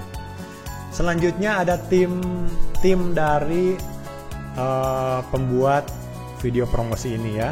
Jadi kalau dulu memang ya Kang Iyong ya sebagai guru pembimbingnya. Jadi di sini ada Kang Iyong tuh, fotonya juga masih imut-imut ya. Tahun 2017. Ya. Nama timnya Perspective of Cineas ya. Dari SMK Alova Boarding School. Jadi di sana ditampilkan pembimbingnya siapa, fotonya siapa sebagai apa. Siswanya siapa aja ditampilkan ya. Dan di bawahnya juga di sini ditampilkan link YouTube-nya, link dari hasil karyanya, videonya. Jadi teman-teman nanti ketika dikumpulkan bukletnya, video karyanya udah ada di internet. Jadi linknya disertakan di sini gitu ya. Oke, paham ya di sini ya. Oke, selanjutnya ini ada sinopsis juga ditampilkan ya. Sedikit saja sinopsisnya ya. Sinopsis pendek saja gitu. Karena nanti lebih detailnya ya dilihat aja di videonya kan gitu. Karena ini bukan artikel kan, ini bukan karya video kan gitu. Selanjutnya ada storyboard. Nah, ini storyboardnya juga ya, gambar yang juga imut-imut gimana gitu ya. Yang penting informasinya jelas ya, buat panduan si kameramen ya, sutradara nanti posisinya harus gimana, blocking kameranya harus gimana, ngambil gambarnya harus bagaimana, propertinya ada apa aja. Jadi harus jelas di situ informasinya gitu ya. Jadi ini storyboardnya. Tampilkan di situ, kalau nggak cukup satu halaman ya berarti pindah ke halaman berikutnya gitu ya. Nah kan ini juga ada storyboard lanjutannya juga ya. Ini sampai 3 halaman storyboard. Nah ini kan berapa scene kita ngambil di sana? Banyak ya, banyak sebenarnya lokasi. Storyboard ini juga sebetulnya hasil apa ya, bayangan si director yang akhirnya diwujudkan dalam bentuk tulisan sebetulnya Pak Dit ya. Betul. Kita lihat kalau di sini mungkin masih belum jelas karena ini masih keinginan si director waktu itu. Dila pengennya seperti ini katanya. Betul. Kita coba untuk mewadahin tim juga kan biar ngerti semua. Iya. Coba dibuatkan seperti ini gitu ya. Jadi storyboard ini penting untuk panduan nanti ketika teman-teman syuting gitu ya. Setelah storyboard di sini ditampilkan lokasinya teman-teman ya. Lokasinya di sini ya, pertama kan ada di mana, yang kedua ada di mana, yang ketiga ada di mana, yang keempat ada di mana. Jadi kalau teman-teman lokasinya cuma 2 ya tampilkannya 2. Tapi di 2 lokasi itu ada spot-spot yang berbeda, mau ditampilin juga boleh, silakan gitu ya. Masih lokasinya misalnya di perkebunan teh, tapi di situ spotnya beda-beda ya, silakan ditampilkan spot pertama perkebunan teh ini, spot pertama, spot kedua, spot ketiga gitu. Boleh ya, silakan. Nah, ini ada 2 halaman lokasi karena memang lokasinya kita banyak ya. Berapa Ya, lokasi? ada 8 lokasi ya. 8 lokasi ya, teman. Jadi kemarin tuh kita syuting banyak tempat juga. Ini 8 lokasi dulu 2 hari setengah. 2 hari setengah syuting ya. Lumayan. Wah bener, orang-orang lapangan tuh sigap banget ya. Jadi silakan dipilih orang-orang lapangan yang memang Rambo ya. Rambo. Istilahnya kuat tahan banting. Tahan banting lah ya gitu. Oke, setelah lokasi ditampilkan juga talentnya siapa aja ya. Di sini kan talentnya ada 3 orang nih. Atau hostnya atau artisnya lah ya gitu ya. Artis ya. Yang pertama ada Akrom, ini juga alumni Alpha ya sebetulnya. Kita. Di sini sebagai siapa dia kan ditulisin di sini. Ada Alda juga sebagai Lestari, juga sebagai siapa. Ada Fajar juga sebagai siapa gitu ya. Jadi talentnya atau artisnya juga ditampilkan, diinformasikan di booklet ini. Ya. Selanjutnya wardrobe dari si artisnya. Si Luis itu dia pakai apa aja? Ada kaos biasa berwarna biru navy, ada ke bawahnya ada jeans, ada sepatu sepatu apa nih, pendaki ya. Karena kita berpetualang memang di pegunungan ya. Sesuaikan temanya.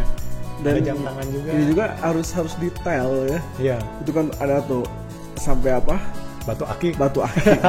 Sebetulnya itu mungkin siswa kita dulu ingin menggambarkan bahwa si Rico ini orangnya memang lebih suka sesuatu yang antik, terus yang langka, dan dia senang berburu gitu. Betul. Makanya dia selain pemburu batu akik, kalau kemarin nonton filmnya dia juga pemburu primata. Seperti itu sih. Primata yang memang hampir punah. Iya, si wardrobe ini juga sebagai penggambaran dari karakter gitu ya. Betul. Itu. Oke, setelah wardrobe di sini ada propertinya teman-teman ya. Di filmnya itu, di videonya itu ada dipakai apa aja propertinya. Mungkin ya kalau di sini ya, ini ada sepeda gunung ya, ada senapan juga untuk berburu yang dipakai si Rico tadi. Ada angklung yang dimainkan para talent.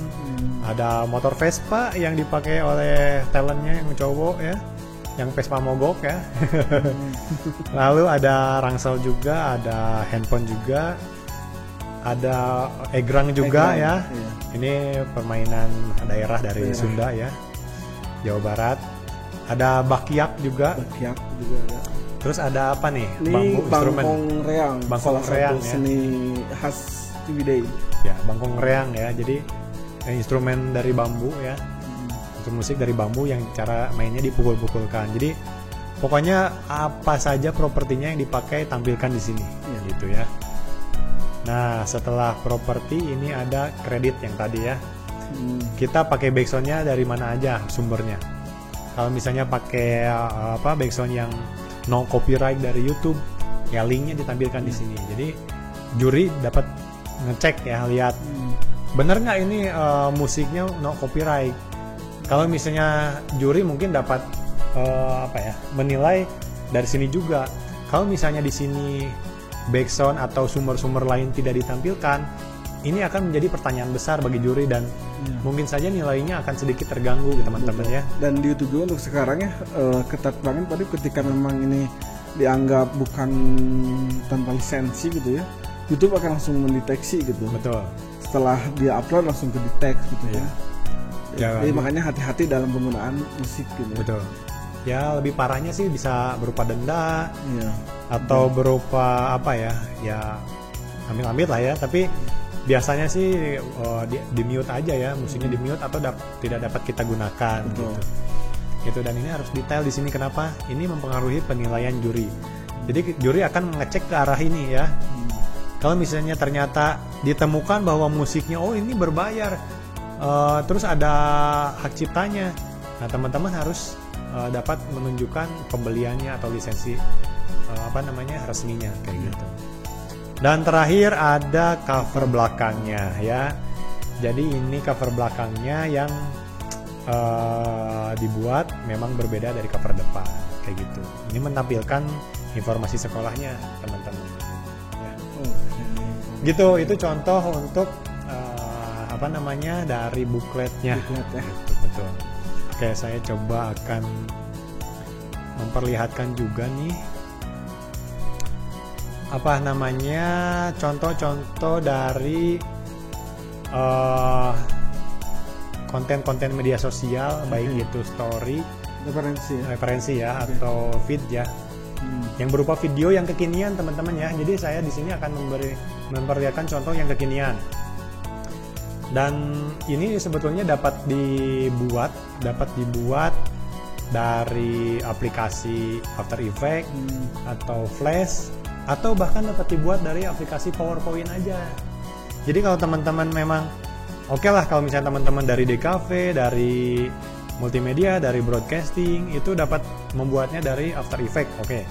Tapi kalau teman-teman yang memang di luar jurusan seni atau teknologi kayak gitu, teman-teman dapat bikin dari PowerPoint sebetulnya ya. Sederhana banget tapi powerful kayak gitu. Oke, saya akan perlihatkan contoh dari ini saya sudah buka ya. Sebentar. Oke, izin share lagi. Nah, sudah tampil belum ya? Sudah tampil? Sudah. Oke. Tinggal play. Coba. Ini mungkin contoh aja ya. Yang menurut kita ini kekinian dan menarik mungkin ya. Coba.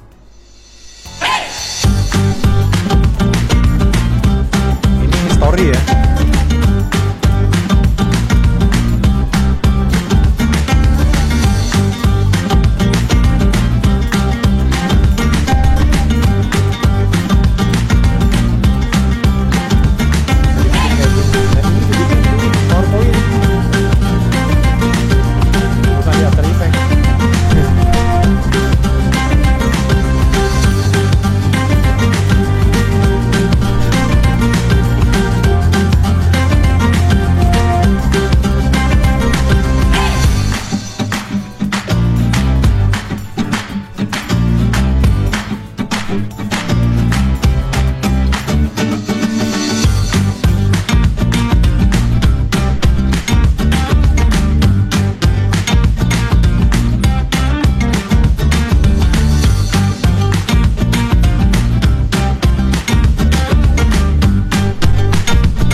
Itu dia materi kita hari ini tentang desain grafis, poster, dan bermacam-macam pernak-perniknya ya.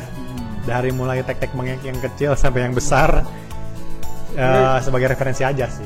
Oke, kalau saya tangkap artinya tetap ya, dalam membuat sebuah konten promosi juga kita harus melihat konten kita apa gitu ya. Kemudian siapa audiens kita mungkin ya, yang nanti akan menyesuaikan ke dalam bentuk, warna, desain, dan lain-lain. Betul banget.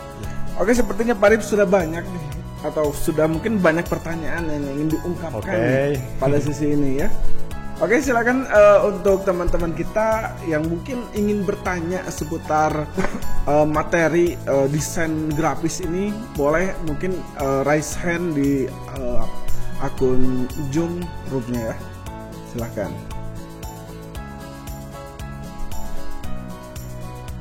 Sudah ada. Kemudian untuk teman-teman kita yang ada di YouTube, untuk bertanya silahkan kalian ketik mungkin pertanyaannya di kolom komentar di YouTube ya. Insya Allah nanti kita akan bacakan. Oke, sudah ada belum ya? Mbak Anggira ada yang nanya nggak?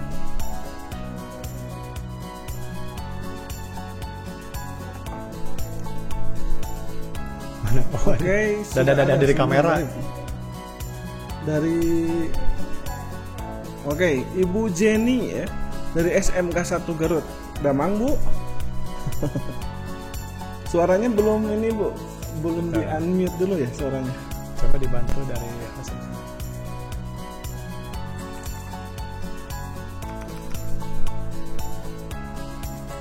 Belum. Oh ini. Coba, Bu. Halo, Bu. Coba cek suara dulu Bu. Halo, cek. Nah jelas. Oke. Pak, saya tuh saya Bu Zedi dari SMK 1 Garut. Saya mau nanya tentang yang storyboard. Storyboard itu tuh semua scene itu jelasin semua nggak di buat, atau hanya misal ada 23 scene yang dijelasin cuma 11 scene. Itu yang pertama. Nah, untuk yang keduanya, wardrobe narasumber misalnya dalam dokumenter itu ada wawancara sama narasumber, itu perlu dijelasin juga apa tidak? Sama satu lagi yang tadi contoh buklet itu di-share apa enggak ya Pak ya? Oke, siap. Ya, terima kasih. Oke, sama-sama Bu. Oke. Pak Yang mau ngejawab storyboard? Iya mah urusan produksi.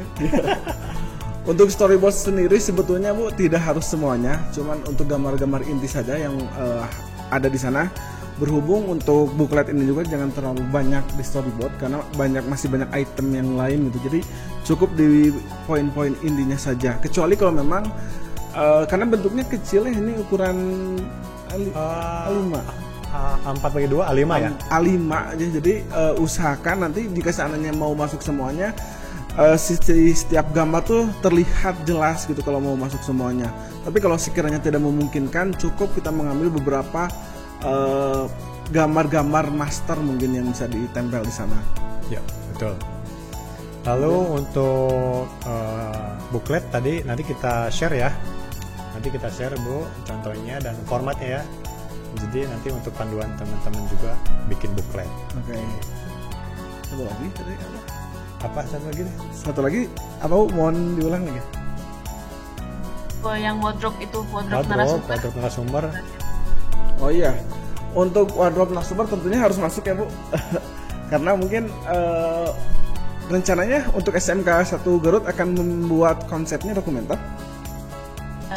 Iya, dokumenter banyak di lokasi wisata gitu. Betul. Mungkin dari riset pertama mungkin tidak harus di ini ya. Tapi kan risetnya melakukan riset sebelumnya kan, wawancara sebelumnya kan Bu. Ya. Nah sehingga ketika teks syuting kan mungkin akan lebih direncanakan untuk wardrobe. Nah maka wardrobe itu harus masuk ke dalam buklet juga Bu. Kalau misalnya tiba-tiba ada narasumber, itu gimana Pak? Narasumber gimana? Tidak riset sebelumnya itu tidak ada wawancara. Tapi pas ketika syuting, tiba-tiba menemukan narasumber yang ini cocok banget buat promosi wisata. Nah betul Bu. Sebetulnya buklet ini lebih menjelaskan bukan perencanaan produksi sebetulnya, tapi pelaporan tentang produksi selama syuting Bu. Artinya ketika di lapangan terjadi suatu perubahan dan misal yang tadi Ibu bilang di konsep rencana awal narasumbernya si A gitu, tapi ketika di lapangan ada yang lebih bagus, itu bisa. Nah, jadi buklet ini bersifatnya sebuah laporan dari sebuah konsep atau desain produksi karya yang dibuat seperti itu. Itu mungkin ya Bu. Ya. Oke. Oke, kemudian ada pertanyaan Farid ini dari SMK 2 Cimahi ya. Oke. Assalamualaikum, izin bertanya, apa videonya ada? Apabila di videonya ada hewan dimasukkan ke dalam buklet.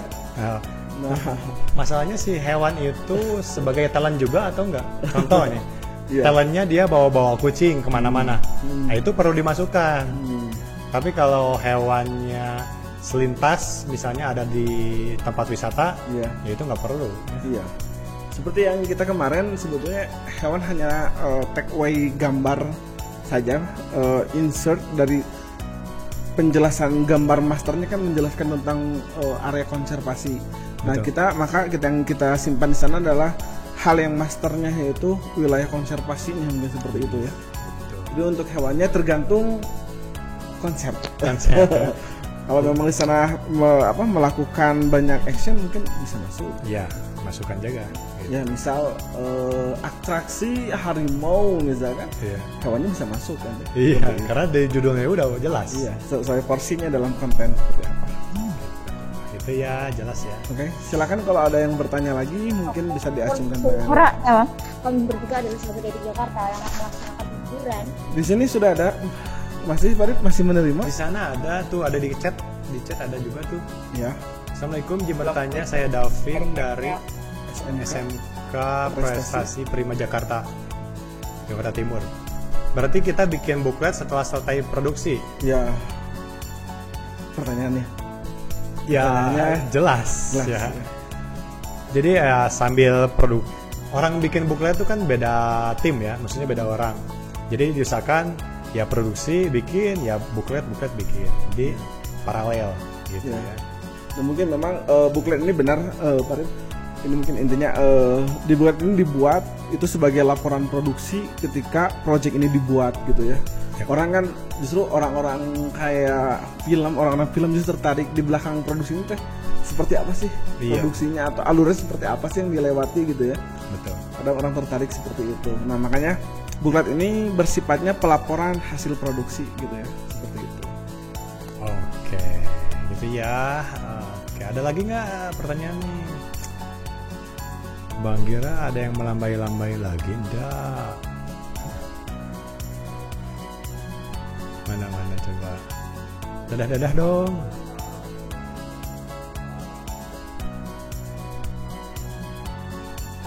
Oke. Mana-mana coba. SMK 2 Gorontalo, silakan di unmute dulu.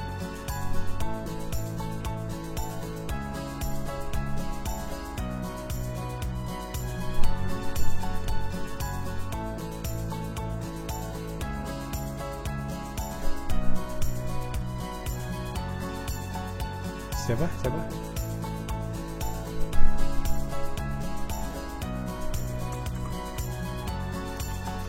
Makanya kita akan coba membuka Hilang gitu. mute ya.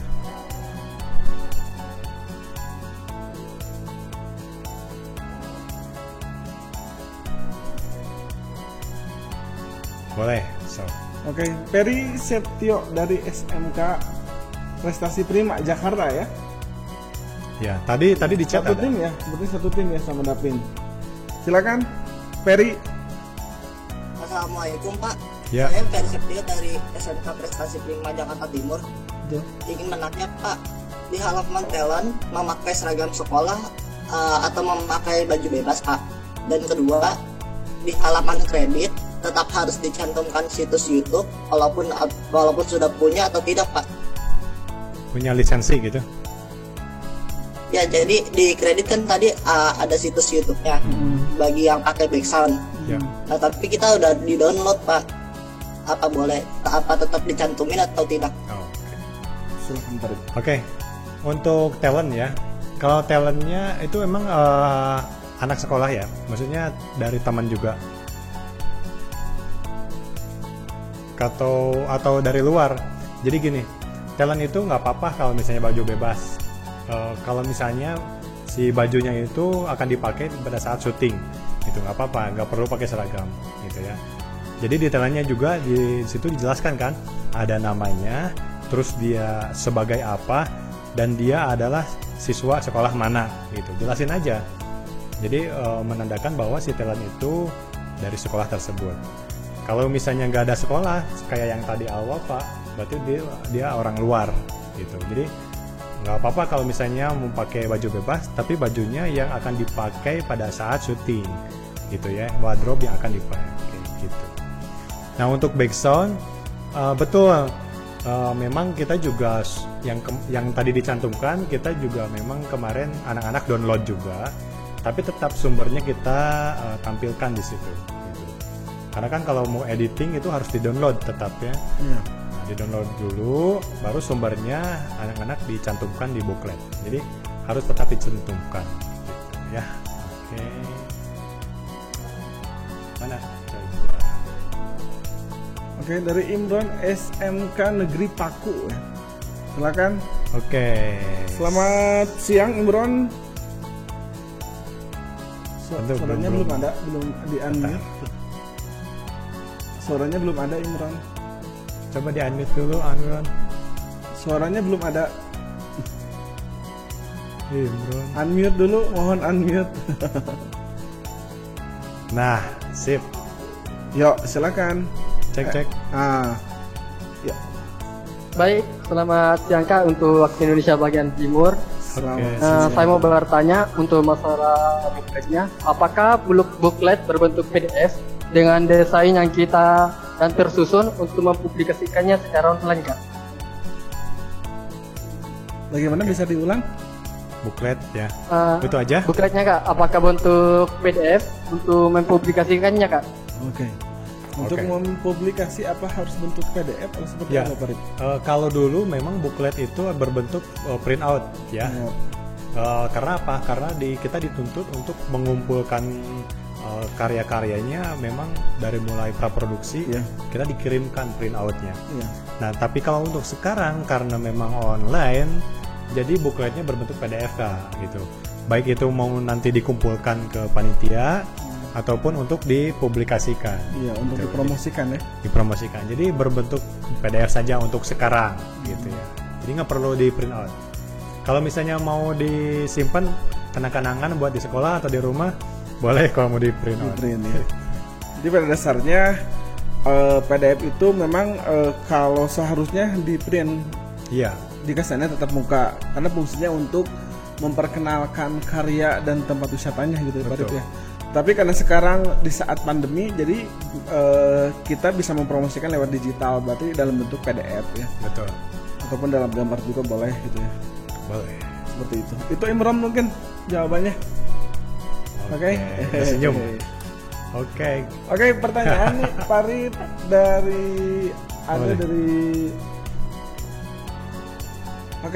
dari YouTube dulu ya. YouTube dulu nih, YouTube. Oke. Assalamualaikum Pak, saya Farid dari SMK 6 Bandung. Oke Farid, SMK 6. Izin bertanya, untuk pembuatan naskah jika tidak merencanakan akan adanya dialog, baiknya bagaimana dalam format naskah tersebut?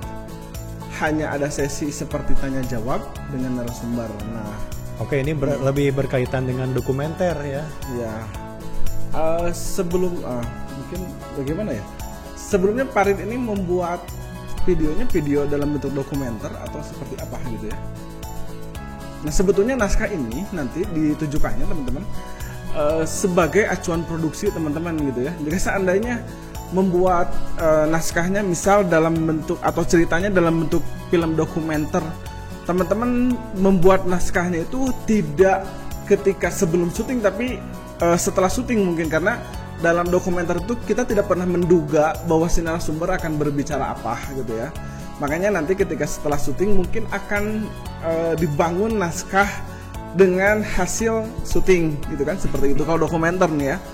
Karena kembali lagi kalau dokumenter kita tidak bisa memprediksi si narasumber akan menjawab apa gitu ya. Prediksi bisa, tapi kita tidak bisa full gitu ya. Nah untuk fiksi jika seandainya nih tidak ada dialog misalnya, sebetulnya penting juga naskah ini karena di dalam naskah itu tidak hanya dialog tapi juga di sana menjelaskan soal waktu, soal wardrobe, soal type of shoot juga dan angle juga sebetulnya ya. Jadi tetap dibuat, kalau seandainya tidak ada dialog tidak apa, berarti dikosongin aja seperti itu. Ya itu mungkin. Oke, siap. Ini dari chat juga ada tuh, siapa? Wulan ya? Wulan Sapitri dari SMK Nurul Huda Awen.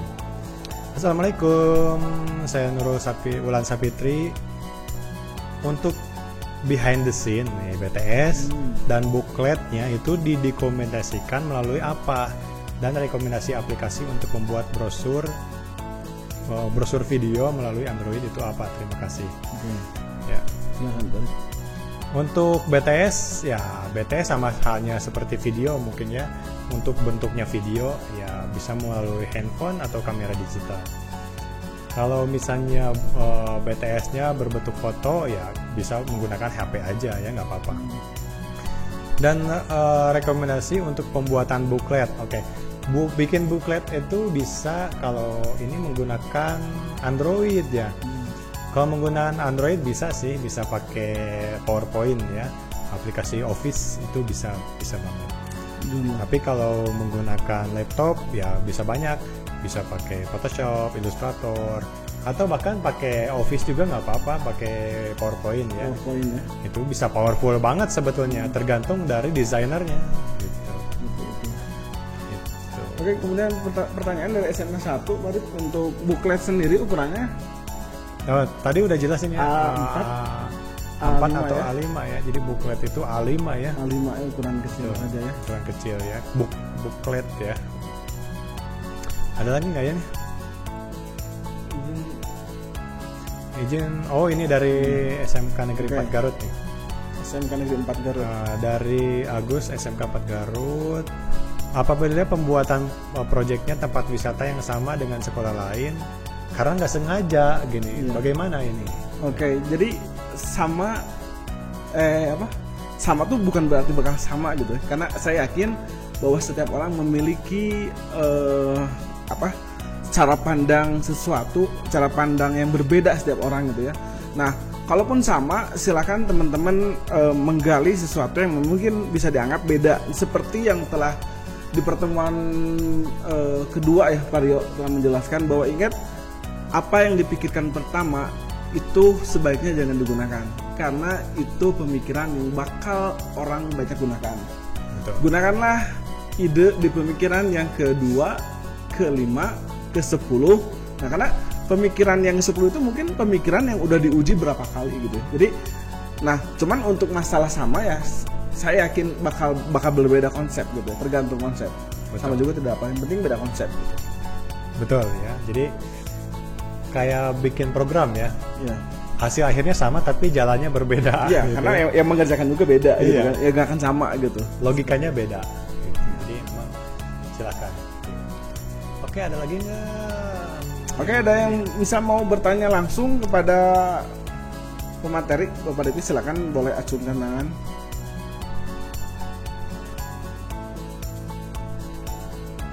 Ini Bayong Ada?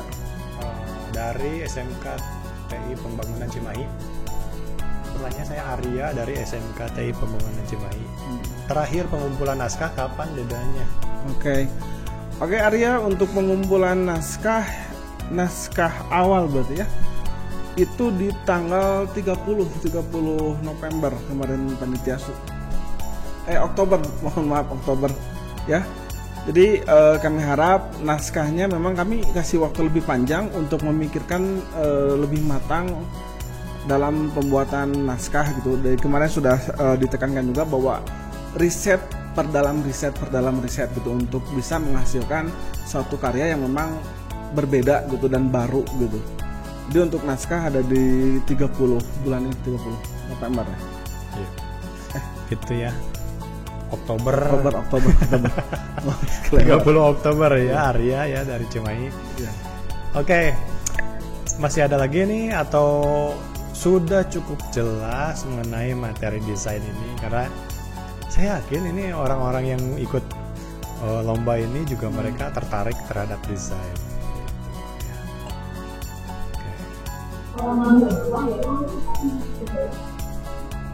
Oke, dari Ibu Sriyani SMK 8 ya. Kita coba unmute dulu. Oke, Bu, sudah. Oke, Assalamualaikum warahmatullahi wabarakatuh. Waalaikumsalam warahmatullahi wabarakatuh. Silakan, Bu. Mohon informasi untuk pengumpulan ada brosur, kemudian ada buklet dan sebagainya, itu dikumpulkan paling lambat kapan ya? Terima kasih. Oke, Ibu, untuk pengumpulan konten-konten ya, kayak brosur, nanti saya akan list untuk materi desain ini apa yang harus dibuat gitu ya, tugasnya. Untuk brosur, buklet, poster dan lain-lain itu dikumpulkan bertepatan dengan dikumpulkan karya, berarti tanggal 21 November ya. Tanggal 21 November untuk buklet bersamaan dengan pengumpulan karya deadline kayak gitu. Jadi di situ karyanya, praproduksinya, buklet, poster, desain promosi dan lain-lain itu disatukan gitu ya, dikumpulkan berbarengan. Gitu Bu ya. Oke. Kemudian ada pertanyaan dari SMK 4 Bandung. Oke. Saya ingin bertanya soal pemasarannya. Kan kita harus menentukan target audiens. Nah, cara nentuin target audiens selain dari survei apa aja, Pak? Terima kasih. Selain dari survei ini, Pak. Dari survei. Ya. Ya. Kita sebetulnya dapat kita dapat posisikan sebagai pengunjung atau audiens gitu ya sebetulnya. Jadi ketika kita memposisikan sebagai pengunjung, umur kita berapa? Oke, cocok nggak tempat wisata ini? Cocok nggak budaya ini untuk kita? Nah, kalau misalnya kita rasa nggak cocok nih, coba kita tanya narasumber ya. Jadi risetnya langsung kepada narasumber. Ini seperti apa? Kalau dari cerita narasumber seperti apa, dapat terbayang bahwa berarti target audiens kita adalah orang-orang umur berapa gitu. Jadi selain dari survei lapangan, ya kita bisa langsung ke narasumber atau ownernya gitu, atau kita posisikan sebagai audiensnya atau pengunjungnya. Iya. Gitu. Jadi kira-kira ini cocoknya untuk siapa gitu. Jangan-jangan misalnya budaya apa? Misalnya budaya pencaksilat misalnya. Iya, pencaksilat. Gitu, misalnya pencaksilat. Coba kita bayangkan pencaksilat untuk anak-anak TK misalnya, tapi kan itu nggak terlalu cocok gitu ya. Tapi untuk lebih pasti kita dapat mewawancarai narasumber atau ketua dari tempat tersebut. Iya. Dan sebetulnya riset lapangan itu akan memberikan kesempatan bagi rekan-rekan atau konten kreator untuk merasakan sendiri nih, ini destinasi ini cocoknya untuk siapa sih gitu ya. Nah, dengan riset lapangan ini teman-teman akan merasakan bagaimana feel-nya itu di destinasi ini untuk siapa. Kemudian, tapi kalau seandainya teman-teman tidak yakin, misal saya pengen butuh sesuatu yang lebih meyakinkan nih, teman-teman mungkin bisa melihat ada mungkin review contoh wisata yang teman-teman jadikan riset itu. Mungkin ada orang lain yang mereview juga bagaimana cara pandang orang lain melihat wisata itu yang bisa jadiin referensi gitu ya. Betul. Apakah sama penilaiannya cocok atau tidak. Jadi teman-teman selain riset lapangan juga bisa risetnya untuk lewat literasi ya. Apakah itu misal di review di blog, di jurnal, di jurnal bisa ya, bisa. Ataupun di buku atau di majalah, ataupun di YouTube juga gitu ya, sebagai bahan referensi pembanding cocoknya untuk apa sih wisata ini, seperti itu mungkin ya. Oke, itu ya dari SMK 4 Negeri Bandung. Sepertinya udah cukup nih ya, tidak ada lagi pertanyaan ya. Sudah cukup ya. Nah, kita insya Allah nih tinggal satu materi lagi ya ke depan Pak Rit, ya. Betul. Tentang strategi pariwisata. Nah, materi kali ini pun memang kalau masih belum bisa dipraktekkan hari ini nggak apa-apa, tapi ini sebagai penambah wawasan teman-teman jika seandainya nanti untuk produksi teman-teman tahu apa yang harus teman-teman ambil, termasuk yang tadi ya dijelaskan. Betul. Wardrobe, kemudian properti, jadi teman-teman lebih tahu persiapannya apa yang harus diambil gitu ya, seperti itu ya. Nah, untuk yang belum produksi, matangkan lagi. Yang udah produksi, cek lagi dengan baik dan semaksimal mungkin. Kalau ada yang kurang-kurang, silakan, masih ada waktu gitu. Dan yang penting Mbak Rit, tetap ya kita jaga kondisi juga ya, jaga kondisi jelas. Juga ya. Kalau seandainya tidak memungkinkan ya teman-teman mungkin jangan melepaskan masker di lokasi yang tersebut gitu ya. Betul sekali. Oke, sudah cukup Kak Yong? Sudah. Cukup ya Kak Yong. Oke. Oh, ini dari Padang gitu. Oh, coba. Gak apa-apa nih, masih ada waktu ya. Assalamualaikum, nama saya Saputra Ariandi, asal SMK Padang. Cermin pesawaran, apabila dalam video ada tentang budaya pencaksilat boleh atau tidak? Tuh. Cermin pesawaran itu seperti apa mungkin ya? Atau penjelasan latar belakang mungkin ya pencaksilat? Apakah boleh? Karena di Padang ini Pak Rit salah satu ini cikal bakalnya budaya ini ya, pencaksilat ya. Iya. Ya, memang kalau budaya ya itu budaya juga ya, itu jelas boleh banget. Boleh banget karena pencaksilat juga memang ada di Jawa Barat, tapi kan ada nilai-nilai yang berbeda gerakannya atau mungkin sejarah, nah itu bisa dapat digali dari sana gitu ya, itu boleh. Ini sis dari itu apakah materinya akan di-share tadi? Iya, nanti kita akan share ya. Ya, nanti format bookletnya kita juga akan share. Kemudian Siska Susilawati izin bertanya, apakah diperbolehkan untuk mengambil ide pembuatan poster dari poster yang sudah banyak beredar seperti poster film Hollywood ataupun yang lainnya? Ya, kalau desain ini kan sebetulnya kita ATM, amati, tiru, manipulasi. Ya, jadi kita amati poster-poster yang udah beredar, betul nggak? Mau itu poster dari film-film Hollywood atau film-film yang ya pokoknya udah terkenal lah gitu. Tiru, udah diamati kita tiru ya, cara desainnya, layoutnya, tata letaknya, pewarnaannya, teksnya gitu ya. Cocok nggak gitu.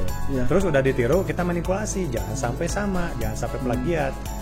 Kita layoutnya kayak gini tapi dengan materi atau konten yang kita punya, yang kita sendiri gitu. Jadi silakan.